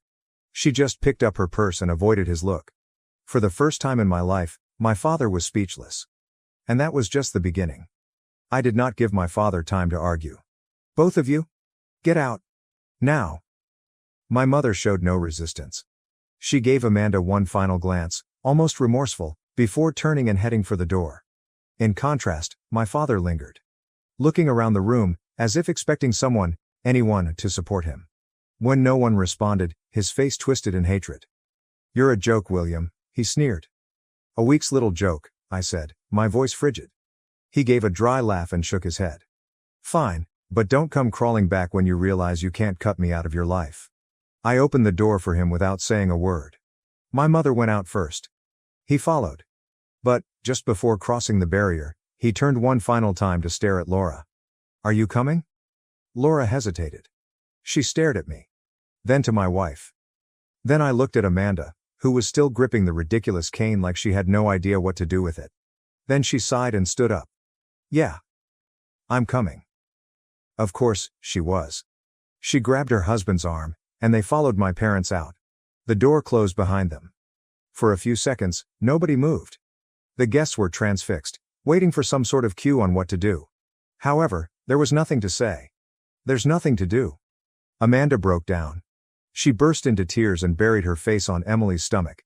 Emily knelt down, whispering softly and rubbing her back. I crouched alongside her, placing a hand on Amanda's shoulder. "Honey," I spoke sweetly. "It's okay." She sobbed. "Why does Grandpa hate me?" Emily closed her eyes and drew a long breath. I clenched my fists and forced my voice to be quiet. "He doesn't hate you. He doesn't know how to be a good person?" She sniffed. "But he's nice to Laura's kids." I swallowed the lump in my throat. "I know, honey. And it's not fair. But listen to me. We love you more than anything. You don't need him to be happy." She wiped her nose against her sleeve. "But my party is ruined." That section hurt the most. Because she was correct. The air in the room was heavy. Nobody was laughing. Nobody was celebrating. Guests shifted awkwardly, with some making fast excuses to leave. The supposedly flawless birthday party had turned into a disaster. Emily and I tried our best to lighten the mood. But the harm had been done. The candles were already melted. The present seemed pointless. Amanda attempted to grin. She tried to act as if everything was fine. But she wasn't. And that's when I made my decision. This was not over. I was not going to let my father walk away thinking he had won. He thought he could embarrass my daughter and get away with it. I was about to make him regret it. Did he wish to play cruel games? Fine. I'd play too, but I'd do it intelligently. Revenge was on the way. And he wouldn't notice until it was too late. My father has always valued control. He constructed his life around it, manipulating my mother, my sister, and, most importantly, attempting to control me. But no matter how hard he tried, he could never take control of my business. I started from nothing. Long hours, endless sacrifices. Pushing through each setback. When it eventually took off, my father had the audacity to claim credit. He never invested $1. Never offered guidance. Never lifted a finger to assist. However, once it grew successful, he began to act like a co-founder. He introduced me to everybody as if I worked for him. He referred to it as our business, despite the fact that he was not involved. And the worst part? I let it slip for years. Because deep down, I believed that if I made him feel important, he would eventually appreciate me. This was a mistake. After Amanda's birthday, I stopped putting things off. The following morning, I called my lawyer. "Cut him out." "Completely," I replied. My lawyer remained silent for a second. "Are you sure? Your father is not officially named anywhere, but he's functioning as he is nothing. Make this official." And with that, I closed the door on him forever. He didn't notice at first. He was too busy pouting, perhaps expecting me to return with an apology. But when his frequent calls to my office went unanswered, and when his name was erased from everything he professed to be involved in, he finally realized there was something wrong. Then the storm struck. He arrived at my office unannounced and brushed by my secretary as if he owned the place. "William," he exclaimed. "What the hell is going on?" I reclined back in my chair, quite relaxed. "I don't know what you're talking about." His face was already crimson. "I called the bank today, and they won't give me any information. I contacted your board of directors. Suddenly, I'm not welcome at their meetings. What the hell are you playing at?" I shrugged. "You stated I did not deserve your respect, so why should you be involved in my business?" His jaw clenched. "I built it with you." I laughed. I built it. You just want to act like you did. You ungrateful little." "Be careful," I warned. "You are in my building, and I owe you nothing." For the first time in his life, my father appeared lost. I could see it in his eyes. He'd spent years pretending to be king. He walks about with his chest out. He's talking about his company. His influence. And suddenly it was gone. He had nothing. And the best part? He'd done it to himself. He stepped closer, attempting to reclaim control. "Do you honestly believe you can just cut me out?" "I already have." His breathing was heavy. He looked at me as if he intended to strike me, yell at me. Something. There was nothing he could do. No leverage, no power. I could almost see his ego crumble. "You'll regret this," he eventually shouted, his voice quivering with wrath. "You need me?" I smiled. "No, father. I never did." Then I phoned security. Security didn't even need to touch him. The moment I hit the button on my desk, two tall, broad-shouldered males entered my office. My father took one glance at them and understood how pitiful he must have appeared, an elderly man having a tantrum in a place where he had no authority. "Are you serious?" he hissed. I tilted my head. "Do you think you can come in here and make demands? This is not your house. This is not your business. You have no authority here. And you never did." He scoffed and shook his head, but I noticed his hands tensed at his sides.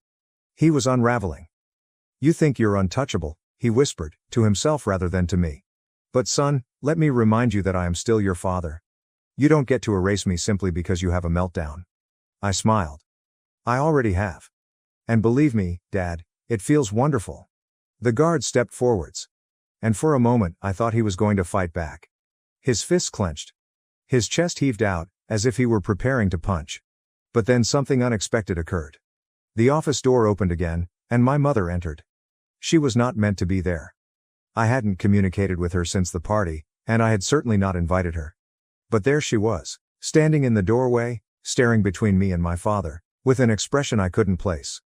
"Howard," she murmured quietly to my father, "come with me." His gaze shifted to hers. His rage quickly turned to perplexity. "What are you doing here?" She took a breath and glanced at me. "William, can we talk alone?" I paused, then nodded to the guards. "Give us the room." They stepped out and closed the door behind them. Now it was just the three of us. "Mom, whatever you're about to say," I began. But she raised her hand. "I know you're angry," she said. "And I do not blame you. What your father did was incorrect. I should have stopped him long ago." My father's head snapped towards her. "Barbara, what the hell?" She ignored him. "But you have to listen to me." I crossed my arms. "Go ahead." She paused. He then mentioned something I didn't expect. "I want out." I blinked. "Out of what?" She gulped hard. "This. Him. The life I've been stuck in for decades." My father's face had lost its color. "What are you talking about?" She turned to face him. For the first time in my life, I noticed pity in her eyes. "Howard, I've spent my entire life keeping quiet. I'm watching you play favorites. Watching you put down William because you can't take the fact that he's better than you." His mouth opened, but no words emerged. She turned back to face me. "I should have left long ago. But I was terrified. I'm afraid of losing my house, security, and having to start over." She took a deep breath. "But I'm not afraid anymore." I stared at her, trying to understand what she was saying. "Are you divorcing him?" I asked slowly. She nodded. "If you help me?" My father smashed his fist on the desk. "Are you losing your mind?" She flinched, but did not back down. "No, Howard. I believe I'm finally sane." He turned toward me, his face distorted with wrath. "This is your fault," he fumed. "You're poisoning her against me." I leaned back in my chair, arms crossed. "No, Father. You did it all by yourself." For the first time in his life, my father appeared completely powerless. And it was gorgeous. My father was shaking. His face, once crimson with wrath, had faded to an unhealthy pallor. He glanced at my mother and me, as if he couldn't comprehend what was going on. "Are you serious?" He spoke in hushed tones. "Are you truly abandoning me?" My mother nodded, her hands by her sides. "Yes, Howard. I am." His breathing was irregular now. "You are making a mistake. You think? Do you think he will take care of you? Do you think William will save you?" He gave a sour laugh. "Newsflash, Barbara. You walk out on me, and you get nothing." I tilted my head. "Are you certain about that?" He scoffed. "What the hell does that mean?" I leaned forward and drummed my fingertips against the desk. "You've never taken care of the finances, Dad. You never bothered.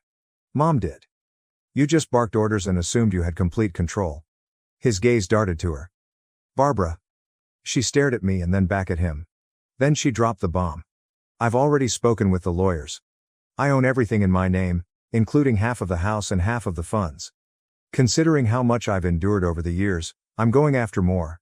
My father opened his mouth, but no words came out. I smiled. "Oh, and since you like to pretend that my business was your business, I had my legal team do some digging." He tensed. "Turns out you took out loans in your name, assuming I'd cover them with company funds." His breath caught.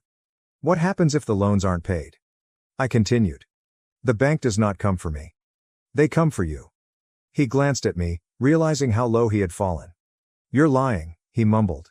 I sat back and crossed my arms. Find out for yourself. He turned to my mother. Barbara, you can't do this to me. She glanced at him, and for the first time in my life, I noticed no fear in her eyes. Oh, without hesitation. Just clarification. You did this to yourself, Howard. He stumbled back a step, clutching the edge of the desk as if he needed it to stay upright. You ungrateful, I cut him off. No, Father. That is who you are. You've been granted a family, and instead of embracing us, you picked favorites. You had a son who built something incredible, and instead of being proud, you tried to take credit. You had a wife who stood by you for years, and instead of appreciating her, you treated her like she was disposable. I shake my head. You've lost everything, Dad, and you have only yourself to blame. The room went silent. For the first time, my father said nothing. No insults. There was no manipulation. There was no way to turn the situation to his favor. He'd truly lost. A chime from my phone interrupted the silence. I looked down at the screen and saw a text from Emily. Amanda is feeling better. We took her out to have ice cream. She smiles again. I sighed, and the stress left my body. That's all that mattered. Amanda was happy. Safe. My father's poison left me unharmed. I stared back at him. You should go. He stared at me, his eyes filled with something I couldn't quite place, perhaps sorrow, contempt, or the realization he had ran out of people to control. He turned and went away. My mother stayed for a moment longer, staring at me with gratitude. Thank you, she replied quietly. For what? For reminding me that I still have a choice. Then she departed too. My father was suddenly absent from my life. I am not going to lie and claim it did not feel good. It did. It felt right. I did not seek vengeance solely for its own reason. I did this to protect my daughter. To ensure she never felt inferior. That she would never have to spend another birthday feeling unwanted. And as I walked out of my workplace to return home to my family, I knew one thing for certain. My father would never harm us again. I found out my wife was cheating with my friend after she secretly went out despite my warning. She admitted to multiple affairs. I'm 30 male and my wife is 25 female. We've been married 3 years and together roughly 6. Never had kids. No assets whatsoever. Debt exceeds checking account balance. I earn about $4,000 a month and we rent a house. She earns roughly $1,500. I work hard to give my daughter the life she deserves, and now I face the unthinkable. My workplace family is close. A almost 3-year coworker urged me to join a recreational soccer league, which I've played in for 2 years. I thought my wife supporting me by attending every soccer game was nice. I suspected she went for the alcohol though. I drank lightly most game nights. While watching the games, she'd get loose and ride home with me. After the games, some males and girls would linger out at different venues late at night. We occasionally returned to my house or went to a pub, pizza joint, etc. A couple of weeks ago, a group of them were going to a guy's house a city away from me. After the game, I apologized and said we wouldn't go. I worked early the next morning. On the way home, she texted a friend to drive her there. She asked if she could go while I drove home. No, I said. Work in the morning, but I want to be with you tonight. She silently punished me with anger and alcohol. As I entered the driveway, a car pulled up in front of the house. It was my pal. Her executive choice to attend this party enraged me. I told my friend to exit from his automobile. My wife left my car and entered his. Driving away. The dead iPad I got her years before was plugged in my wrath. Though old, I knew it was linked to her messaging/social media accounts. I noticed where she was and tried to stand. That night, I fell asleep at 3 a.m. She was still away. Morning came, and she was in our bed. I had no idea when she returned. I woke up, got ready for work, and went without waking her or kissing her goodbye for the first and last time. I wanted her to know I was mad. I put the iPad in my briefcase before work. I worked that day. After a meeting and a few conversations, I pulled out the iPad and saw a message app notification. Buddy is typing. An awful exchange of self-destructing messages appeared in the app. I saw their communication in real time, thus this app must have been obsolete. The night prior, they recanted. Buddy was talking about them making love and other guys having fun last night. Very nearly lost it. After that, things became worse. I watched my wife tell Buddy to send her a video of him enjoying himself. He obliged, and I unfortunately witnessed it. I raced from my office to the restroom and vomited profusely. Was shaking after seeing what? I was excused from work today. After several hours to relax, I was scared I would damage someone or myself. She was still asleep on the bed when I got home. I set my stuff down and invited her downstairs. I sat across from her and asked her to describe yesterday night in full. She did, without sexual situations. Drinking, pool, and conversing. The end. I asked her when she last spoke to Buddy. She stated she messaged him that morning, but nothing in particular. I dropped the bomb. Would your story change if you knew I watched your entire morning conversation with him? Her tears fell. Her first words were, "You leaving me?" She confessed. Though she couldn't remember, she said she had sex with Buddy and another teammate last night. And that was all she remembered. Perhaps there were more guys involved, but she wasn't sure. I hated it. Was this her first time? She surprised me by saying there had been others. One was in my house while I slept upstairs. The end. Everything was numb to me. We packed her bag and she went to visit family. She begged me not to tell. My horrible story was mine alone. 2 weeks till D-Day, I have no idea what to do. I hope I don't have the worst D-Day experience, but it's hard to imagine anything worse than catching your wife in a gangbang with males you've accepted into your lives and discovering they've been together for months. She now attributes everything to drink. She vows to start AA. Encourages couples therapy. She wants a united outcome, perhaps too late. But I'm a chump and experience all the post-infidelity emotions, including guilt. Not sure why. I have a lawyer appointment tomorrow. I hope my decision is right. However devastated she is from being an alcoholic, no matter her sincere desire to resolve this, I imagine her as douche sandwich lunch meat whenever we converse. Can't trust her. Her persistent deeds offend me. I deserve much better. Why do I feel bad when I'm not perfect? No reconciliation, right? I am not the villain, am I? Any advice or help is much appreciated. Writing this and seeing it so clearly makes me feel stupid. However, it's difficult to quit caring about the person who shocked you. Please be patient with me. Update 1. Your advice, concern, and positivity are much appreciated. I've had several kind individuals ask how I'm doing since I posted about my experience almost a month ago. Unfortunately, this scenario has escalated from awful to egregious. My words don't do it justice. I apologize for the long update post, but it's the only way to show how devastated I am. I followed your suggestion and scheduled many attorney and legal document preparation sessions days following the initial post to keep my options open. FYI, my wife was unaware of the meetings. A few days passed without interaction after the post. But she insisted that this time she would try to get us in to see a marriage therapist, something I had been pressing on for months before my D-Day, to see if we could work through this. My heart knew what I would choose. She got us on a therapist's schedule, but it would take a week and a half. I stalked her every move on that filthy iPad. I was fixated. Watching every communication pass.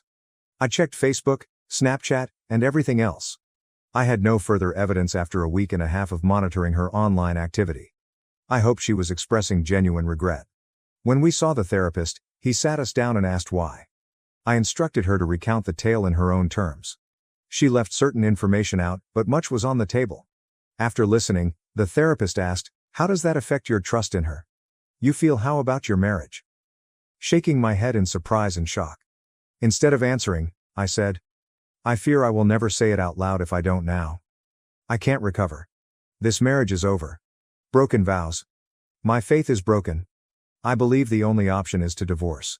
My stomach sank, and she cried hysterically. I added, "I don't know what can be salvaged from this relationship, but the marriage is over. I meant what I said on the altar, and I'm not being true to myself if I don't recognize this as being broken, unfixable." That gave me a little relief. Declaring my resignation to her in a neutral party. He calmed her and explained why my sentiments and decision were rational given the situation throughout the rest of the therapist visit. This could not have gone better, in my opinion. He wanted to see us individually first to see whether he could help us. We may meet to discuss reconciliation years from now. Let me tell you now so you don't wonder, I don't even want to discuss reconciliation anymore. However, individual therapy may help me in the meanwhile. Before continuing, I knew I was about to embark on a legal road that, if not amiable, might be disgustingly unpleasant and financially catastrophic for me, the earner in a no-fault state. I wrote out this legal process, but I won't post it until it's finalized. No longer safe to share online. My main point is, I must be polite now. Fast forward about a week and a half. Both of us have had individual treatment. She told her family that we're leaving the marriage due of broken vows, but we're both healing. I've kept scanning her social media for signs that she's continuing her filthy practices while she's around family. Many of you said she would. Not your fault, I would have searched anyhow. Last Thursday night, I discovered I hadn't checked a place. Ever. The App Store. I checked her iCloud app download history and found that she had downloaded a hidden texting app approximately 2 weeks earlier to that evening. My stomach ached. In one terrible swoop, I knew she had tried to hide communication from me the whole time. All while knowing I had her iPad, which she requested I maintain to regain my trust. I still think she didn't aware that any iCloud-connected device can access an app's download history. I needed to understand app communications. Thinking about those moments, I lost control of my body. I put the app on her iPad. Tried some of her most common logins. Voila, the truth. After our first therapy meeting, she not only messaged Buddy on this app, nevertheless they kept having sex when she knew I'd be away. Throwing up. I wept. Weeknight 3 a.m. I grabbed every prescription-strength drug in the bathroom. I returned to my room with a full fistful of drugs that would have killed me. Sitting on my bed, I cried, ready to end it. I tried calling my mom on my phone, no reply. My dad. No reply. My sister. She replied. I told her what I found through violent tears, and she could tell I was losing it. Even in the middle of the night, she kept me on the phone until I calmed down, even though she didn't know I had the tablets. About 1 hour. But I felt numb again. I returned to the restroom and refilled a container with tablets after hanging up the phone, washing hands. Go back to bed to catch a few hours of sleep. We never got that. After several hours, I realized I needed to work. I couldn't stand that house or that time. I put the iPad and pill bottle in my briefcase as I got dressed. I immediately gave my most trusted coworker both upon arriving at my office. I urged him to keep them in his desk and never give them back. No queries. As I left, he patted my shoulder in understanding. So I did it. I got my wish. What I sought. Undisputed proof that my wife cheats and lies. I spent days deciding what to do with my newfound knowledge. I desperately wanted to call her out to every family member, friend, and acquaintance, declare her true self to the world. What she did? And still did. But I couldn't. I had started divorce proceedings. There's still time for her to get nasty and expensive. As days passed and additional texts, calls, and attempts to contact me remained unanswered, she eventually made an effort to visit me. About lost my crap during the encounter. I deliberately remained ambiguous and indifferent to her. I was unsure what to do. I gave her a chance and asked her directly when she lost her temper and started ranting at me for acting weird. Have you spoken to Buddy since that night? Her reply. No, I blocked him everywhere. I asked again. Are you sure? She insisted she hadn't. He was filthy. That she would never hurt me. That she could never hurt me. I dropped the bomb. What about this app? What about my phone footage of that app showing your two talks all along? You sent each other pictures? Based on my daily itinerary, your plans to slip around? She fell to the ground, crying and pleading for what? My tone was neutral. I won't tell anyone about this. You won't argue with me about divorce matters in exchange. Despite not having to, I'll be fair. The divorce papers will be served to you. Do nothing with them. Otherwise, people will have to know why I'm being so unreasonable. Your pick. She departed. 2 days later, she was served. I haven't told anyone outside my immediate family since that day. However, Find My iPhone proves she has visited him every night since then. At home with his mother. Her family thinks she attends AA every night. But my screenshots of her location during those meetings reveal otherwise. Why hasn't she changed her iCloud password? Why I keep gathering proof is beyond me, but I do. Waiting for this legal period is worrying me. One where she could challenge me in court, while fully aware, her family believes she's doing well. So far from the truth, in fact, she lies to all of them. Unfairness pains me most right now. She can pretend everything is fine around her family. Each night, she flees for sex with him. Then sneaks home at night to maintain appearances. I work every day. An empty, haunted house awaits you. Experience true solitude in every way. I no longer consider self-harm. However, these are dark days. I take things hourly. Day by day. Until I know I survive this torture. My finances intact, leaving her behind. As for my next steps, I'm unsure. I'm just surviving until then. Thanks for reading, caring, giving guidance, knowledge and courage. You were my only vent when I felt absolutely isolated. I may know nothing about you. I trust you more than my wife. Undoubtedly. Thank you. Second update. This is my third and hopefully last post. I survived my darkest days because to the great support and counsel I received here. I hesitated to comment because my divorce is finally final. No more hiding. After the unreasonably long 6-month and 1-day cooling off period to see whether my ex-wife might lawyer up without me knowing, it's done. After going entirely silent, I feel like I can finally move forward in my life. As ridiculous and ugly as my 2 initial posts after D-Day were, many people followed them, and I should have realized the rest of the cooling off period would be just as terrible. I wanted to update you on what's happened since my last post. My last post was 6 weeks after D-Day. I didn't indicate in that post that I had filed my divorce papers with the county. Many wonderful Redditors advised me to give her the iPad and cut any ties to gadgets, shared logins, and accounts that would allow me to obsess over what, where, who she was doing. I knew enough. Out was my goal. My approach to divorce may have caused emotional harm in the long term. It had less long-term influence on my wallet. Despite its painful slowness, it all made sense in real time. After accepting that I could never trust her again, I needed to get rid of her. I wasn't going to give her $2,000 in spousal support month to month for half the marriage. We had no kids together. But my state allows no-fault divorce, and I was the breadwinner. No way. No way. I'm not compensating her for her harm. I got mad. Thought about it, and planned to leave this marriage and her quickly and completely. Looking back, I regret my divorce negotiating techniques. It worked out. Though I think my morality may have suffered. A matter of opinion. From my perspective on fault and accountability, she caused me mistrust, grief, and anguish that dwarfed my acts. I submitted the divorce paperwork to the county around my last post, but I was still waiting for their confirmation. I hid this from my wife, who lived with her family. She was never allowed back in my home after I made her leave. I scheduled several meetings for us to chat. I wanted to convince her I still wanted to save the relationship. Complete falsehood. But in all our conversations, I made it clear that I thought our marriage was finished. Breach of vows. If we wanted to start over, we must start over. This marriage must terminate mutually. We can then court each other again and build a better relationship. This is making me gag typing it. I can't believe she bought it. I would make it as easy and pleasant as possible for her, accelerate the process, and keep it out of the public eye, just to get through this phase so we could focus on the next together. My service of her was an example. A mutual acquaintance played third wheel in a handoff, signature exchange, and chat at my place, where we lived together. She signed necessary documents. She sealed her paperwork in their envelopes without scanning them. I doubt she ever delved into the legal procedures, as I portrayed a perfect scenario without spousal support. The biggest issue I wanted to avoid was giving her spousal support, beyond dividing what was in our account. I played the need time on my own to think card for the first several months. Hard to avoid seeing her, although we met twice a month for dinner or public events. I made small talk and pretended to care. She could never say I tried to hurt her because our meetings were always public. Maintaining appearances. I manipulated her. I made her think I was really processing what occurred and trying to forgive so we could reconcile. I had no intention of doing so. I cleaned by keeping her led on.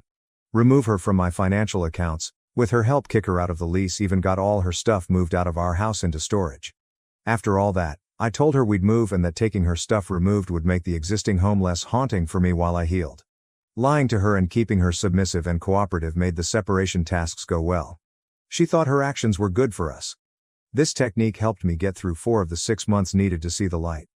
In early month 4, a family member she was staying with texted me asking if we were still working things out. This family member knew about Buddy and the truth, yet I replied to maintain my reconciliation charade. Yes. Why? I got a picture. My wife and Buddy were eating out in a different city. The next text read, "This is happening now." Apparently, one family member saw coworkers having drinks after work. I blew it by letting my emotions take over. I immediately texted my wife to call her. She lied and said she was in an AA meeting and could contact me after she was done. Then I retaliated. I didn't realize, restaurant held AA meetings. Buddy was now your sponsor? That caught her eye. She called me immediately and yelled at me for pursuing her. My response used foul language the mods will not allow on this sub. Basically telling her off, calling her names, and that I never wanted to talk to her again. Thus, she dated Buddy in the final 2 months of the divorce. This was first private but later public. I blocked both on all social media. Information came from our friends. Questions arose. More folks contacted me to ask what was going on. My wife was posting more status updates and photos of them together. Upon request, I would provide as much information as requested. Friendships and ties I valued and wanted to save, I needed their support. Just telling them the truth worked. But having support and hearing others who knew us both say what she did to me was horrific. To hear that approval felt more essential than divorce's material division. Finally, I had folks to vent to. Boy, did I vent? Nearly everyone I spoke to explain what happened had contacted her first. In some way, to identify this guy she posted so many photos of? All those follow-up calls to me had one thing in common. She greatly downplayed the occurrences. I believe she admitted to cheating. I was required to explain the things she omitted. Each of our acquaintances and most of her closest relatives were shocked. I feel they chose to support me and still do. I even asked them not to argue until the divorce was final. Pictures became bolder as they spent more time together. As their relationship became increasingly public, my phone rang more. So I had to beg folks to quit telling me about their developments. Because it still hurt me emotionally. Valentine's Day fell days before the divorce. Along with the Day of Love, came 3 screenshots. From 3 people identical social media posts, 2 pigs embraced with a romantic message and photo. About how incredible God is to provide her such a great boyfriend, she couldn't be happy. That she literally hopes to marry him. When a door closes, God opens a window. That bewildered response from extended family and her distant pals inquiring who that was funny. Even some surprised emojis. I don't mind them together.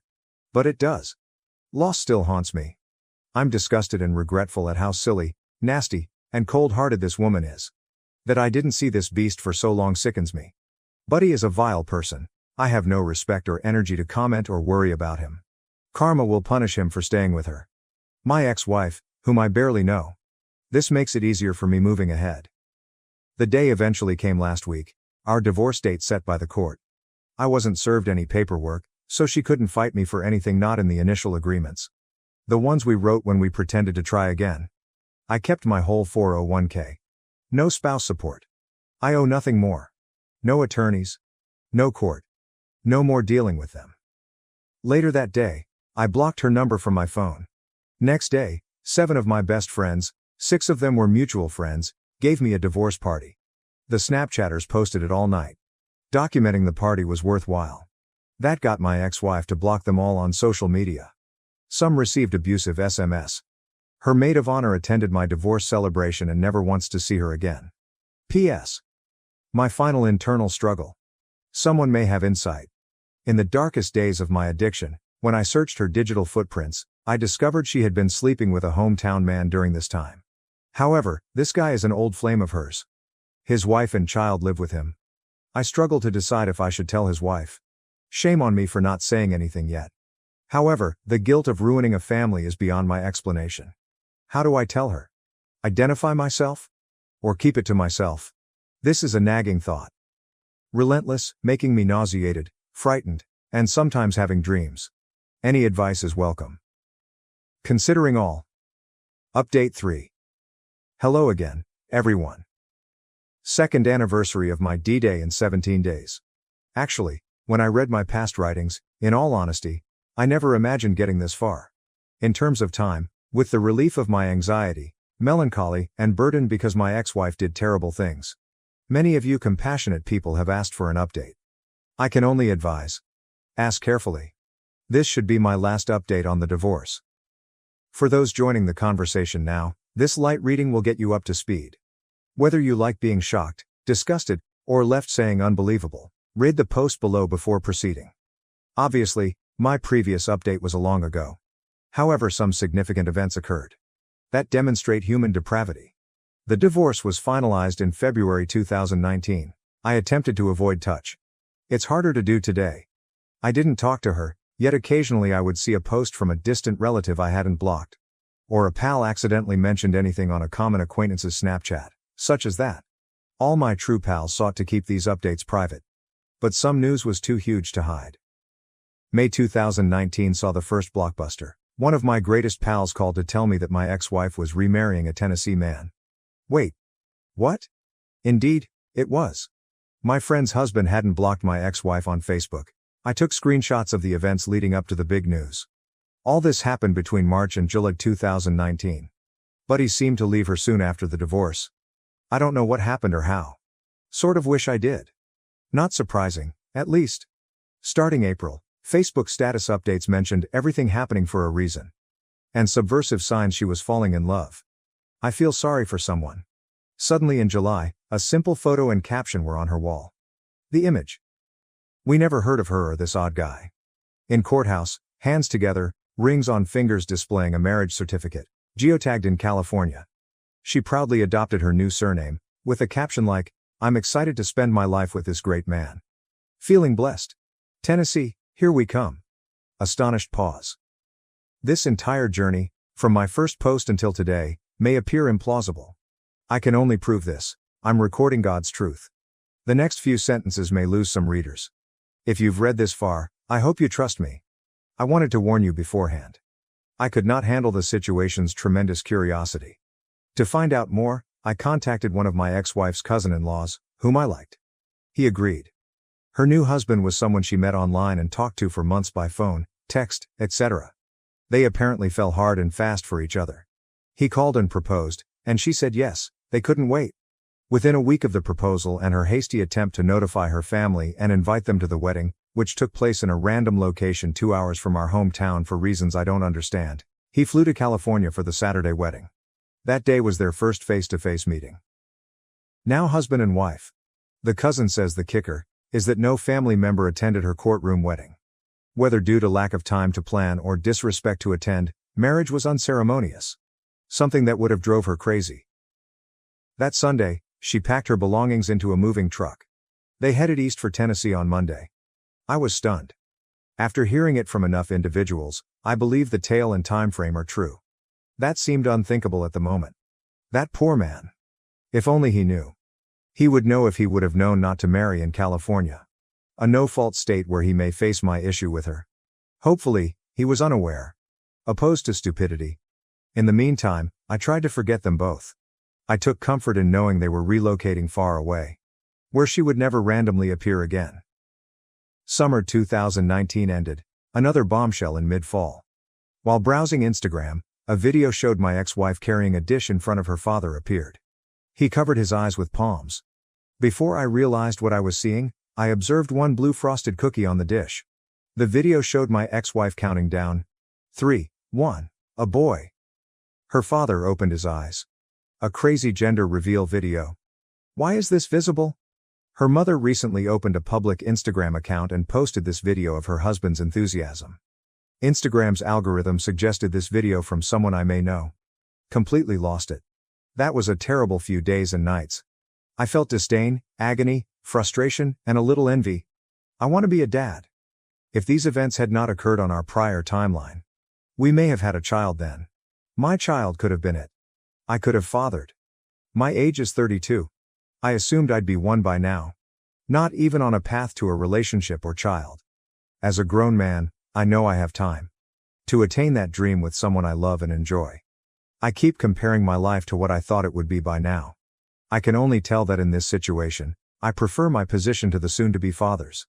I expect the baby to be born immediately. I've been lucky and among friends to not hear either way. I know not knowing is best. Against the alternative. But occasionally I wonder. Good news. When I think about it, more days are passing for her and her dumpster fire life. Do not cross my mind. I consider that development.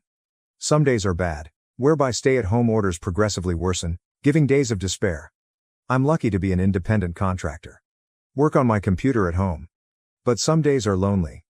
I do my best to walk, I miss the gym. I visit my parents as much as possible, only to have a company without a webinar or phone call. I know this is a common problem. Affects all our lives. Someone else is going through it. Sometimes I feel hopeless. My early days after D-Day come to mind. I feared I'd never survive. But I have. I will survive this terrible moment too. One day, one moment at a time, if necessary. Time advances despite its apparent slowness. I appreciate your time reading my update. Catch up on events. Finally, my deepest thanks to my commenters and messengers, and supported me throughout this life event. Without a doubt, that collective strength saved me, encouraged me, and offered me another chance at happiness, after escaping misery. Thank you. To 2 more years of survival and success. Update 4, it has been 3 years since D-Day. And over a year since my last post. The first was last year. Where I can finally focus on myself. My ex-wife's situation is unknown. Since her entire family has stopped communicating with me. I've even muted and blocked mutual pals who may have shared undesirable information. From past experience, keeping anything related to her or her family off my feed would offer me the best chance to focus on my future without getting lost in the past. Truly, being without her family was hard. Because they were my family till she did what she did. Some I loved like blood kin. Accepting the loss of such relationships was difficult and unfair. Ultimately required. I know this method is profitable, because more days go by without thinking about her. Versus when I, despite thinking about her now, more like thank God I dodged that crap storm. Rather than sadness or pain. During the pandemic last year, my career changed drastically. I founded my own tech support IT system design consulting firm. A faith leap, but it paid off immediately. I got several contracts fast, including 2 government agencies in my county. Much work has been done, both contracts have been extended for 12 months. Not slowing down. Self-employed, having the flexibility to make such a decision with only myself relying on my success, has energized. The work I do for clients is my pride. Feeling self-worth has changed everything. I view the past differently and don't worry about the future. My job is steady. My finances are better than ever. Past recollections are mostly gone from my mind. My body is healthier than it has been since this started. I like myself as a man. The one issue I have due to my usual distrust of individuals romantically, especially women. I left my job easily since I distrusted others. Entering into business for myself seemed obvious. I can perform the work alone, and I always do. Romantically, the desire to be with someone has diminished. No problem being alone. And in my limited online dating experience, I discovered that mostly, it's a dump of broken people. I concluded this after 3 to 4 dates. Incredibly disappointing experiences with women who didn't want anything substantial, as their profiles suggest. Instead, they were neglected ladies. Who wanted every man's full attention. No one of my dates a year ago seemed believable, were simply talking to me. I felt like I condoned their fielding. No more of that for one lifetime. Not to be disrespectful to women, or that I took a pill, or went my own way. I crave that intimacy and connection. Want someone to share my life. Just because I feel that way doesn't mean I'll let anyone in. Just to avoid solitude. Willing to wait. Get my task done. Continue guiding my life toward success. Keep my eyes, ears, and heart open to the notion sometime I can love again. I have obnoxious self-talk. I think of that more than I should. Reminding me I'm 34 and that I should have a wife and children by now. That I should be joyful like my buddies. Who seem to be paying mortgages, traveling, loving their kids, and enjoying their best lives. I have what? Banked money. Do you feel better about life? Clearly, I need to improve this. But I know that rigidly following a mental chronology does not meet my needs. For now, I'm thankful for my life. I am incredibly lucky. Not living a different life, with my ex-wife attached. And I hope, if I keep prioritizing myself, maximizing my days, no matter what happens, I'll look back and feel proud of myself, and that I capitalized on a terrible hand. Many thanks for your time, guidance, support, and wisdom. I couldn't survive without you. Excluded from my sister's wedding, I went on vacation. When the wedding fell apart, my whole family frantically tried to reach me. You're overreacting. It's just a wedding, my mother said. I was not invited to my own sister's wedding. Instead, I scheduled a trip. Days later, my relatives blew up my phone. I sat there, staring at my screen, reading the message for the 5th time. Hey, just wanted to let you know the guest list is finalized and we had to make some tough cuts. Hope you understand. Love you. Tough cuts. Tough cuts. I wasn't some distant cousin. I wasn't an old family acquaintance whom they hadn't seen in years. I was her brother.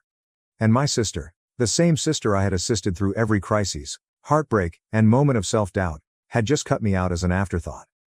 I glanced at the screen, a slow pang of unbelief spreading into my chest. I nearly laughed, because this had to be a mistake. I took up the phone and called my mother. She responded on the second ring, her voice upbeat. Hey sweetheart, what's up? I didn't bother making small talk. I just got a message from Emily. She says the guest list is finalized and I'm not on it.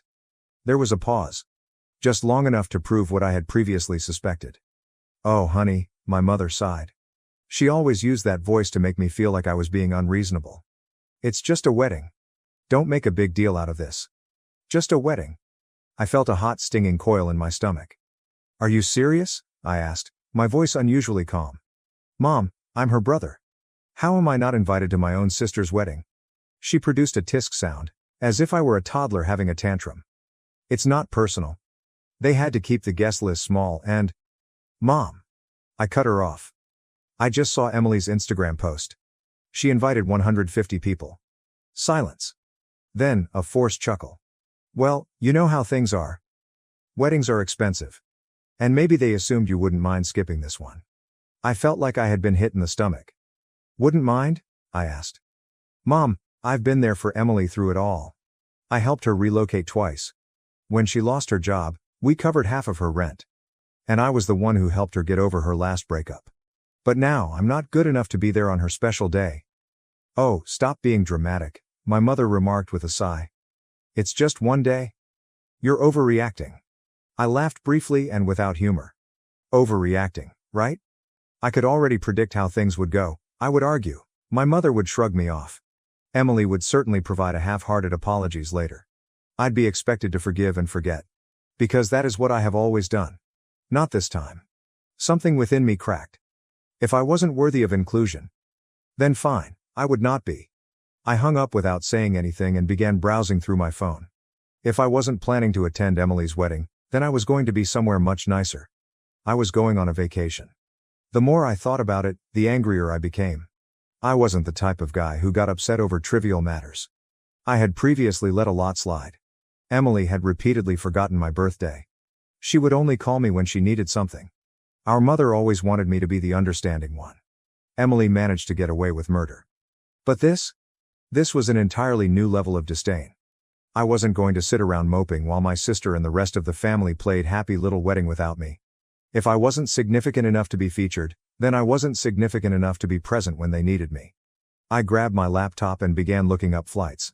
If Emily could have the happiest day of her life, then I planned to enjoy the best week of my life. It took less than an hour to plan. I reserved all-inclusive accommodations at a 5-star resort in the Caribbean.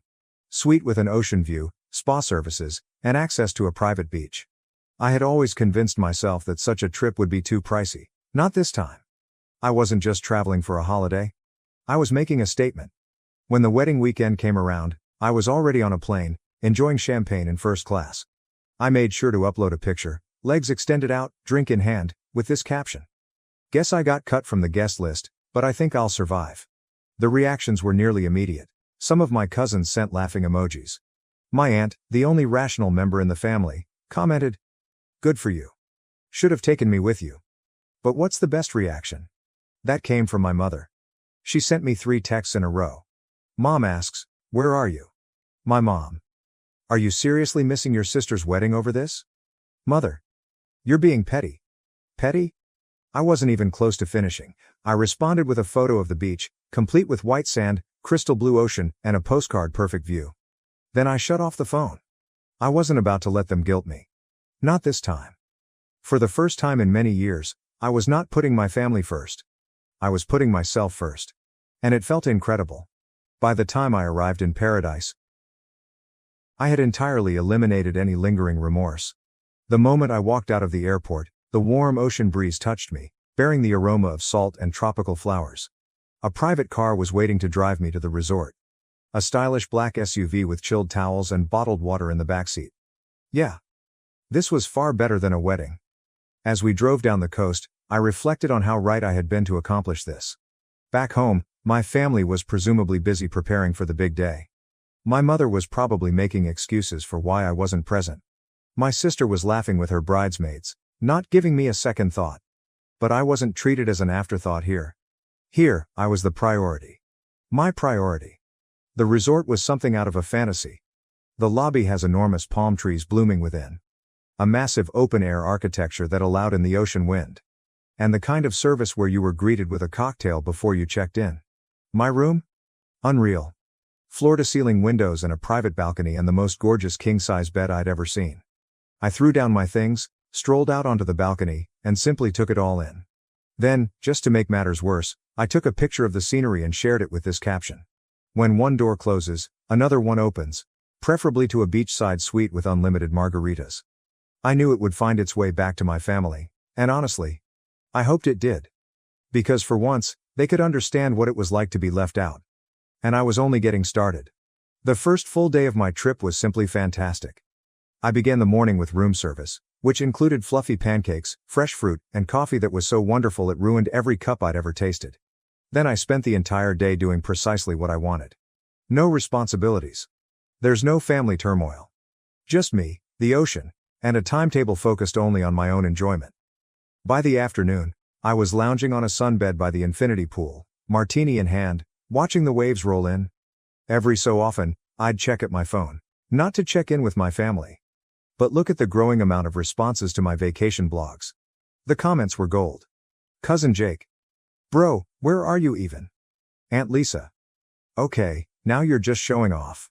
An old college acquaintance says, dude, invite me next time. Finally, I received a notification that made me smirk. Emily saw your article. Oh, now she was paying attention. I could just imagine her reaction, sitting in the bridal room, sipping inexpensive champagne, scrolling through Instagram only to see me having my best life while she is anxious about her wedding. Good. I leaned back, took another sip of my beverage, and thought, enjoy your special day, sis. I hope it's all you wanted. However, when the sun began to set, something unusual occurred. My phone started to explode. Initially, I ignored it. I figured it was just more people reacting to my photos. But then I noticed these names. Mom. Emily. Cousin Jake. Even Uncle Rob. Call after call. Texts are coming in non-stop. I raised an eyebrow and eventually opened my phone. The first text I saw was from my mother. Mother. Call me, it's an emergency. Is there an emergency? Attending the wedding? I sighed, debating whether I really cared. Jake then sent another message. Jake's reaction. Dude, you are not going to believe what just happened. Oh, now I was curious. I sat up and scrolled through the texts. And I quickly understood that the universe had given me the nicest wedding gift I could have ever hoped for. Because as it turned out, Emily's beautiful wedding had gone up in flames.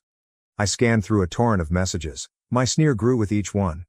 Jake replied, Bro. You dodged a bullet. Mother. Call me right now. This is a family crisis. Emily, please. Where are you? I need you. I stretched out in my lounge chair. I took another drink of my cocktail, and continued scrolling. Then I discovered a message that made me laugh out loud. According to cousin Melissa, the groom simply walked out. I almost choked on my drink. Did the groom leave? Oh, this was better than I could have expected. Curiosity got the best of me, so I eventually texted Jake back. My response? What do you mean he left? Jake. Dude, during the reception, full meltdown. He and Emily had some huge fight and then he just walked out. Straight up left the venue. Jake, again. Oh, and then Uncle Rob and Dad got into a screaming match over who was ruining the family's reputation. Grandma cried. The venue cut the bar early. It's a mess. I leaned back, smirking. My sister had refused to let me attend the wedding, believing that she didn't need me. And now? Suddenly, I was the first person they all ran towards. I could already hear my mother's voice in my brain. You need to fix this, Emily is devastated. Yes, no thanks. I opened the following message. It came from Emily. Emily says, answer your phone. Please, I need you. Oh, suddenly I was significant. I took a deep breath and typed back a single response. Me.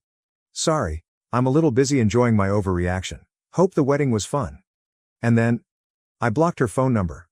I blocked my mother. I also blocked Jake, just in case he got drawn into their guilt trip operation. Then I turned my phone to do not disturb mode, waved over the bartender, and ordered another drink. Because, while my family spiraled, I was in paradise. And for once, I wasn't bothered. The following morning, I awoke to the sound of waves breaking on the shore. The aroma of sea and tropical flowers wafted through my open balcony doors. I stretched and yawned. And for one lovely minute, I almost forgot about the pandemonium at home. Almost. Then I looked at my phone. Even though I blocked the majority of my family, I still had more than 20 missed calls from random numbers. They tried everything to contact me. Several voicemails had slipped through. Despite my better judgment, I pressed play on the first one. Mom's voice, frantic. "I don't know what you think you're doing, but this is not the time for one of your tantrums. Your sister is devastated and we need you here. This family needs to stick together right now." I rolled my eyes before deleting it. Next voicemail. "Emily is crying. I don't understand why you're doing this. You're my brother. I need you. Please, just call me back." Click. Deleted. The following one had me laughing. Jake whispered as if he were hiding in a closet. "Dude, Mom and Aunt Lisa are planning to show up at your apartment when you get back. Just a heads up. Also, Grandma keeps saying the wedding was cursed because you weren't there. It's hilarious." Was that a voicemail? I've saved. I tossed my phone on the bed and stepped out onto the balcony. The sun had just begun to rise, creating a golden glow over the ocean. I took a deep breath, allowing the warmth of it to sink in. Back at home, my family was scrambling to perform damage control. Meanwhile, I was here, sipping espresso while wearing a bathrobe, enjoying the best decision I'd ever made. And the best part? They were now feeling what I had felt when they cut me out. Unwanted. Forgotten. Left out. It was rather poetic, actually. But I wasn't finished yet. I grabbed my phone. I took a photo of my breakfast, which included fluffy pancakes, fresh fruit, and a mimosa that was so brilliant it might blind someone. And posted it with this caption. "Starting my day stress-free. Hope everyone back home is doing okay." Then, just for fun, I went through my blocked messages, grinned at all of the missed calls, and ordered another mimosa. I didn't intend to call them back. Allow them to clean up their own mess. I was on vacation. By midday, I was relaxing under a secluded cabana, sipping a tropical drink with an umbrella when my phone vibrated again. This time, the message came from cousin Melissa. "Melissa. Okay, I know you're mad. And honestly, you deserve to be.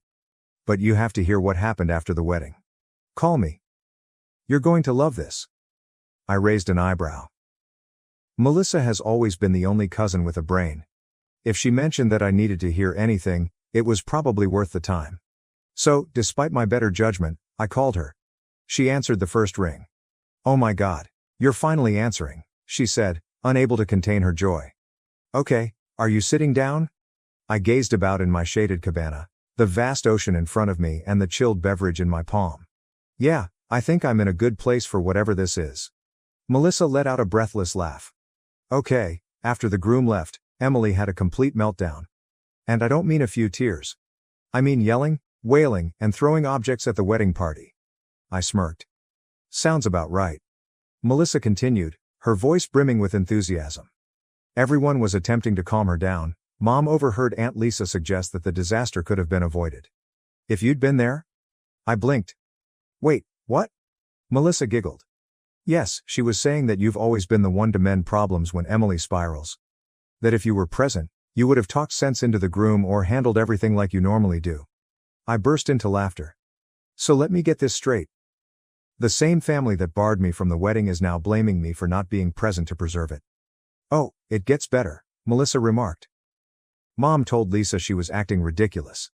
And then they started fighting. Loudly. Then Grandma became involved. Saying Emily brought this on herself. Because she offended the cosmos by not inviting her brother." I almost choked on my drink. Melissa was cackling now. Grandma lectured Emily in front of everyone, stating, "If you had treated your family better, you wouldn't be alone in your wedding dress right now." I leaned back smirking. "Wow, that's beautiful."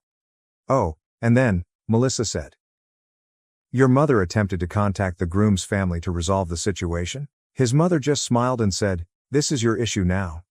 I had to set down my drink before I spilled it from laughing so hard. "So," I said, collecting my breath, "where does that leave Emily?" Melissa sighed. Still weeping. Still blaming everyone except herself. Last I heard, she was trying to save the wedding with some sort of backup plan. But let's be honest, she's not going to recover from this. I shook my head grinning. "You know what the best part is?" "What?" I took a slow sip from my drink. "I don't care." Melissa roared with laughter. "Honestly, I don't blame you. I just thought you'd appreciate knowing that karma did its job." "Oh, I love knowing that," I remarked, smirking. Thanks for the update, Melissa. No problem, she replied. Enjoy your trip, and for the record, you did the right thing. I hung up, more satisfied than I had been in years. They wanted a wedding without me. And now, thanks to their own selfishness, they had a disaster instead. I grabbed up my drink and raised it to the heavens. And I toasted to the best decision I've ever made. Then I turned off my phone and relaxed back in my cabana. Let the beach air sweep away the rest of my shame. For the remainder of the day, I didn't look at my phone. Instead, I scheduled a sunset cruise. Allow the warm breeze to wash over me, and had a 5-star meal by the seaside. My family was still picking up the pieces from Emily's wedding tragedy. I was enjoying the greatest steak I'd ever had. At some point, a notion occurred to me. Perhaps I should feel sorry for her. Then I remembered how she left me out without hesitation. Yes, no.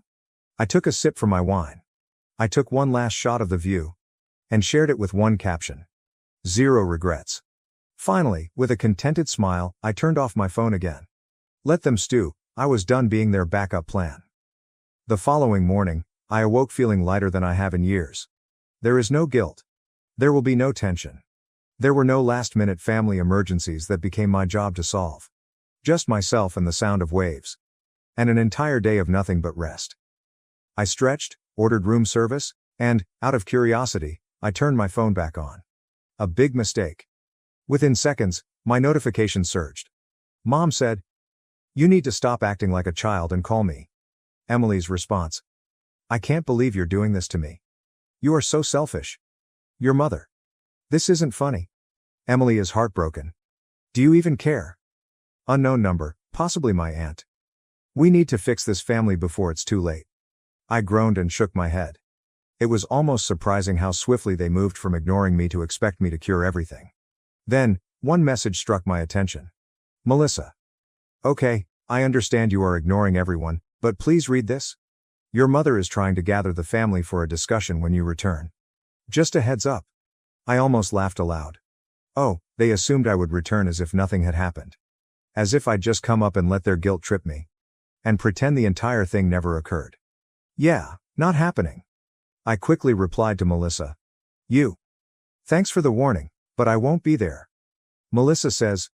Wait, what do you mean? Me. I'm extending my trip. They wanted to cut me out? Okay. I'm cutting myself off altogether. I could almost see her reaction. A combination of astonishment and amusement. A few seconds later, she responded. Melissa. Okay, that's iconic. Tell me everything when you get back, whenever that is LOL. I grinned, set down my phone, and grabbed up my laptop. With a few clicks, my trip was officially extended. Another entire week. There's no family.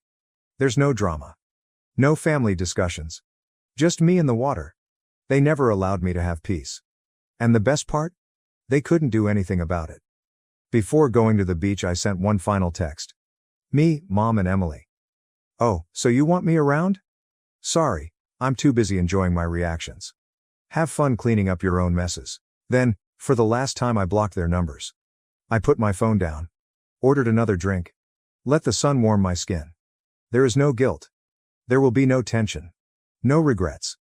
Just peace. And it was the best decision I've ever made. My brother helped my husband cheat, betrayed my trust, and shattered everything I believed in without a trace of guilt or regret. Life has a weird way of revealing who we truly are. If you had told me 2 years ago that I would be where I am now, successful, independent, and separated from my family, I would have laughed in amazement. But here I am, with quite a story to tell. I'm Jillian Matthews. I was a manager at TradeSync Solutions, a mid-sized trading company, at the time. I was competent at my career, but like many women in their late 20s, I was beginning to feel the pressure to settle down. I had a decent career and a small group of close pals. My family consisted of my parents, with whom I was quite close at the time, and my elder brother Marcus, who was 2 years my senior and had always been the family's golden child. Marcus and I had grown up together in suburban Boston, having the usual sibling rivalry but maintaining what I believed was a strong bond. He was usually the outgoing one, the life of the party, whilst I was more concerned with my profession and establishing a secure future. Our parents adored him, and I'd come to accept it as the norm in our household. I met Tom at Jenny's housewarming party, one of those parties when friends of friends get together over cheap wine and grocery cheese. He was charming in that understated way that catches you off guard, with dark brown hair that fell slightly over his eyes and a smile that made everyone feel like they were in on a private joke. We started talking about our mutual love of true crime podcasts, and before I knew it, 3 hours had passed. We swapped numbers that night, and within a week, we were texting every day. Our first date was at a tiny Italian restaurant downtown, where we spoke until the waitstaff began giving us pointed looks about closing time. The second date led to a third, and then a fourth. Before I knew it, we were spending every weekend together. Tom was not like the other males I had dated. He appeared more mature and focused on the future. 6 months into our relationship, we discussed moving in together. He had a solid profession in software sales, and we had similar beliefs about saving money and establishing a secure future. On our 1-year anniversary, Tom took me to the Italian restaurant where we had our first date. He appeared uneasy throughout dinner, fidgeting with his water glass and checking his phone more frequently than normal. Just as our dessert arrived, he went down on one knee beside our table and brought out a little velvet box. My heart was racing so fiercely that I could barely hear myself say yes.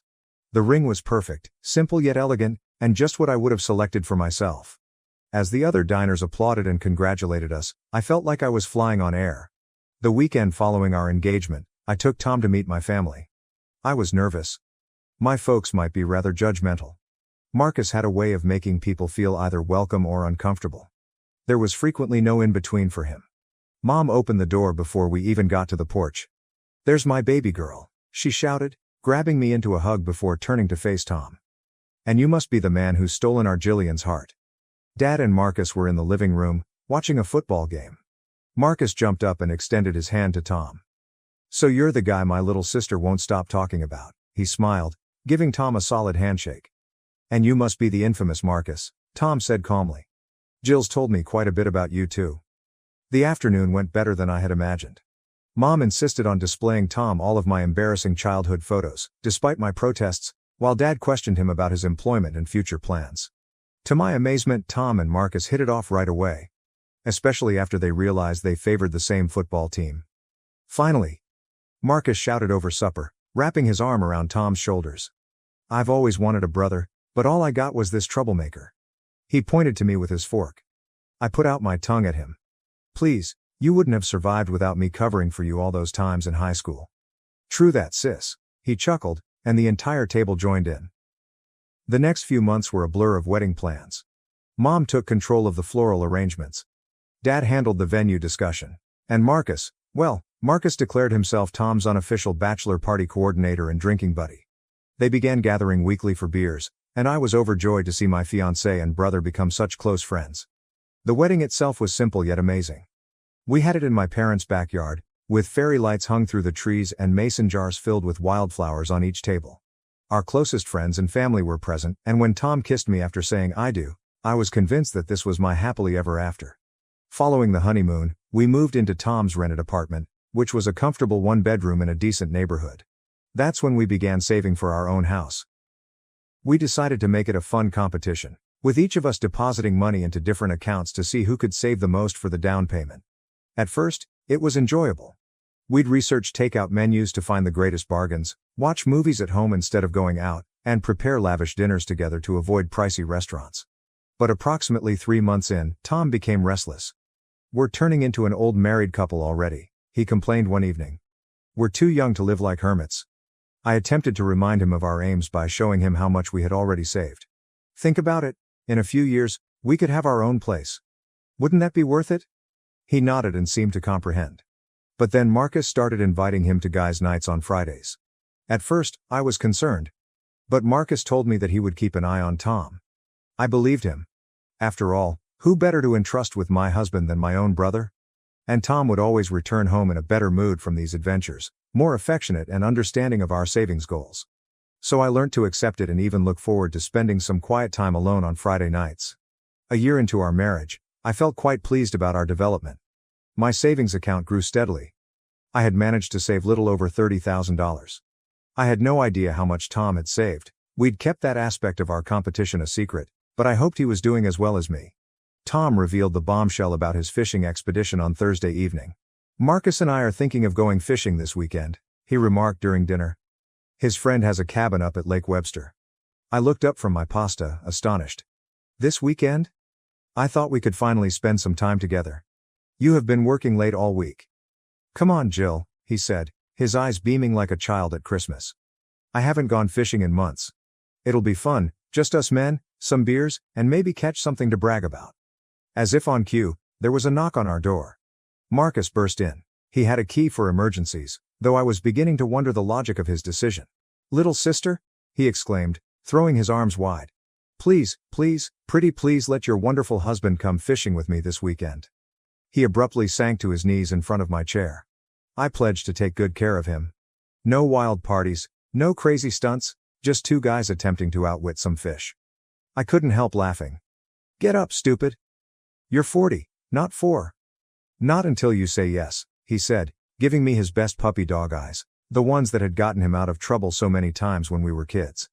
They departed early Saturday morning, packing their car with fishing gear and a cooler full of provisions. I tried to keep myself occupied by cleaning the apartment for the majority of the morning. But by the afternoon, I was climbing the walls out of boredom. That's when I got an idea. Over the last year, Marcus' girlfriend Sarah and I had become close friends. She was intelligent, humorous, and appeared to genuinely enjoy my brother's company. Perhaps she'd like to go shopping. I could justify spending a little portion of my savings on some lady time. I took out my phone and called her number. She picked up on the third ring. Hi, Sarah, it's Jillian. Listen, the lads are out fishing, so I was wondering if you'd want to go shopping or grab some lunch. There was a pause at the other end. Fishing? Marcus is not fishing. He is here with me at my home. We're preparing to drive to my folks' place for the weekend. He is actually in the next room right now.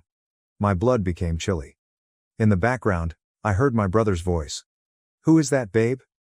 Just my friend Lucy, Sarah said, her voice slightly muffled. I sat there with my phone to my ear, trying to process what I had just learned.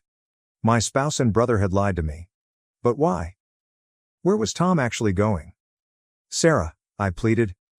Please do not tell Marcus about this call. I need to figure out something. Just.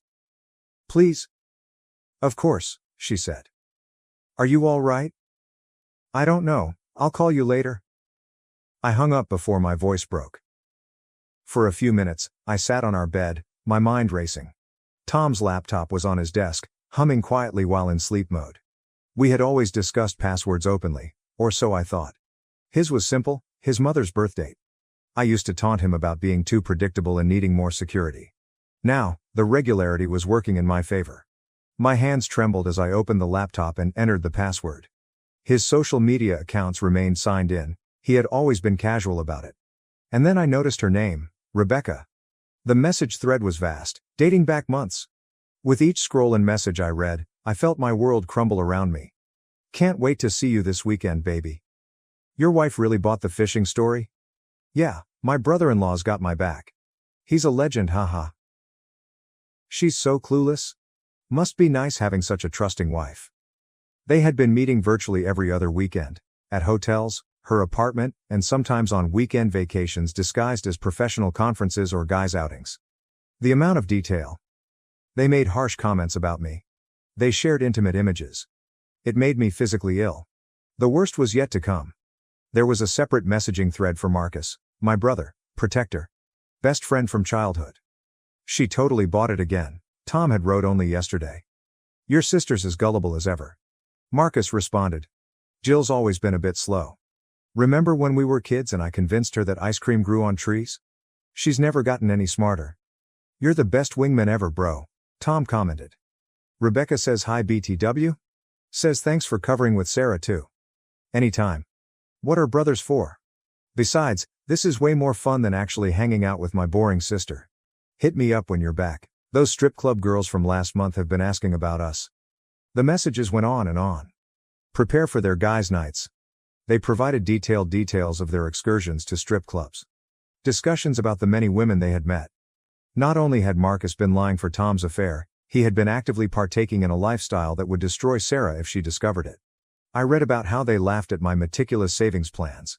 How they insulted my desire to acquire a home. They joked that I'd probably wind up paying for everything anyhow, because I was such a sucker. My own brother branded me stupid, naive, and boring. When we were kids, the same brother would chase away bullies. Who had held my hand during Dad's surgery 2 years ago? Who had sobbed during my wedding? The room was spinning. I dashed to the restroom and hurled up, my entire body shivering. When I finally stood up, I returned to the laptop. With painstaking precision, I forwarded every damaging communication to my email account, every terrible prank, every calculated deception, every piece of evidence supporting their disloyalty. I spent Saturday night in a bizarre, quiet state of wrath, meticulously researching residences and making phone calls. By Sunday morning, I had acquired a furnished one-bedroom across town, paid the deposit with my savings, and electronically signed the lease. Tom arrived home at 3 p.m., flushed and cheerful. He was carrying a convenience shop bag with a few frozen fish, a pitiful attempt to sustain his story. "Hey, babe," he exclaimed pleasantly. "You should have seen the ones that got away." I was seated at the kitchen table with my laptop open in front of me. Without saying anything, I turned it toward him. His communication with Rebecca, as well as their arrangements for this weekend's rendezvous, appeared on the screen. "Do you know what is funny?" I said, my voice unnaturally calm. "I actually expected you to at least try to apologize." He straightened up, his face stiffening. "Why should I?" "Do you want to know the truth? Jillian, you've gotten uninteresting. You just worry about conserving money and planning for the future. Where's the fun? Where's the excitement? Even Marcus says." "Even Marcus said what?" I cut him off. "That I am stupid. Naive? That I am such a sucker for trusting my spouse and brother will be honest with me. Look," he moaned and ran his hand through his hair. "Maybe it's for the best. We clearly want different things." "You're right," I said again, standing up. "I wanted to marry. You wanted convenience." I took my pre-packed luggage from behind the couch. "I am filing for divorce. Don't worry about your valuable savings, you can keep them. I doubt there's much left after all those strip clubs and hotel rooms." I spent the afternoon relocating my basic possessions to the new flat. It was small but tidy, with simple furnishings and a view of a little park. My savings, which I had been setting up for our future, would now serve as my fresh start fund. That evening, I traveled to my folks' place for their weekly Sunday supper. I knew Marcus and Sarah would be there, they always were after spending weekends with her folks. Mom was preparing the table when I arrived. Dad sat in his customary armchair. Marcus and Sarah sat on the couch, looking like the ideal pair. "There's my girl," Mom said, smiling. "We missed you at lunch yesterday." "Yeah, about that?" I addressed Marcus straight. "How did you spend your weekend covering for Tom's affair?" The room went completely silent. Marcus's face turned white. "What are you talking about?" Dad insisted. I took out my phone and began reading the messages aloud. The jokes were nasty. The strip club pays a visit. The precise synchronization of lies. Sarah's expression became increasingly terrified with each syllable. When I finished, she looked at Marcus, tears in her eyes. "Is this true?" He could not even look at her. "Sarah, please." The sound of her palm pressing on his cheek echoed across the room. "We're done," she choked out. "Everything. We're finished." She grabbed her purse and bolted out the front door, slamming it behind her. After Sarah left, I expected my folks to be horrified. Angry. Marcus left me disappointed. Instead, my mother came out in tears. Not for me, for him. "Look what you've done," she exclaimed, hurrying to console Marcus, who sat with his head in his hands. "Your brother's relationship is ruined." I looked at her in bewilderment. "Are you serious now? Have you heard anything I just said?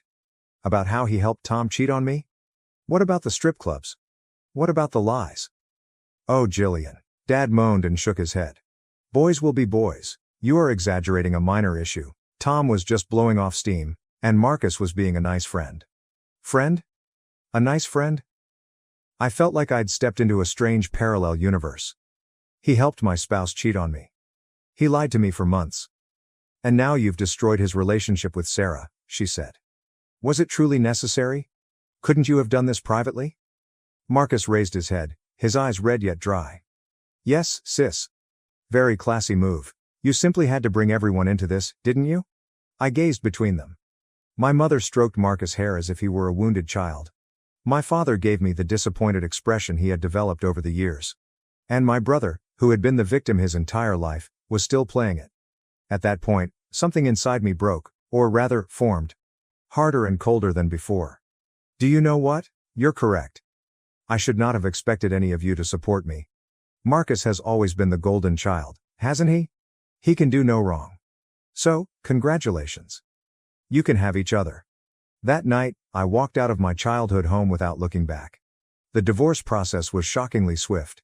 Tom wanted to take half of my money, claiming they were marital assets. We agreed to save together, he added during mediation, attempting to appear reasonable. It was our joint plan for our future.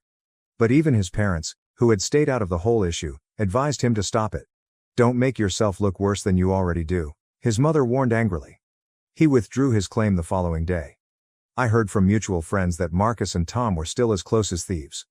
Marcus had fully embraced the single life again, now that Sarah was no longer holding him back. They frequented every pub and club in town, acting more like college freshmen than mature men in their 30s. Their social media pages were filled with party photos, girl groups, and inebriated exploits. Not that I looked often, but word reached me. It's funny how clarity emerges when everything is stripped away. Without the distractions of a failing marriage or family drama, I could finally concentrate on what I desired. And all I wanted was to succeed. I volunteered for every hard assignment that came through TradeSync Solutions. Other managers avoided them because they were overly complex, risky, or time-consuming. I snatched them all. I worked late and early, devoting every ounce of my energy to making each job extraordinary. My first major achievement was with the Anderson account. Everyone had written this client off as hard to please. I reorganized their whole trading architecture, developed new reporting tools, and raised their first quarter profitability by 47%.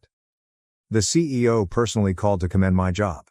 That success led to larger ventures. I created a new risk assessment process, which saved the organization millions in potential losses. I simplified our foreign trading processes, cutting transaction times by 60%. Each success builds on the last. And people began to notice.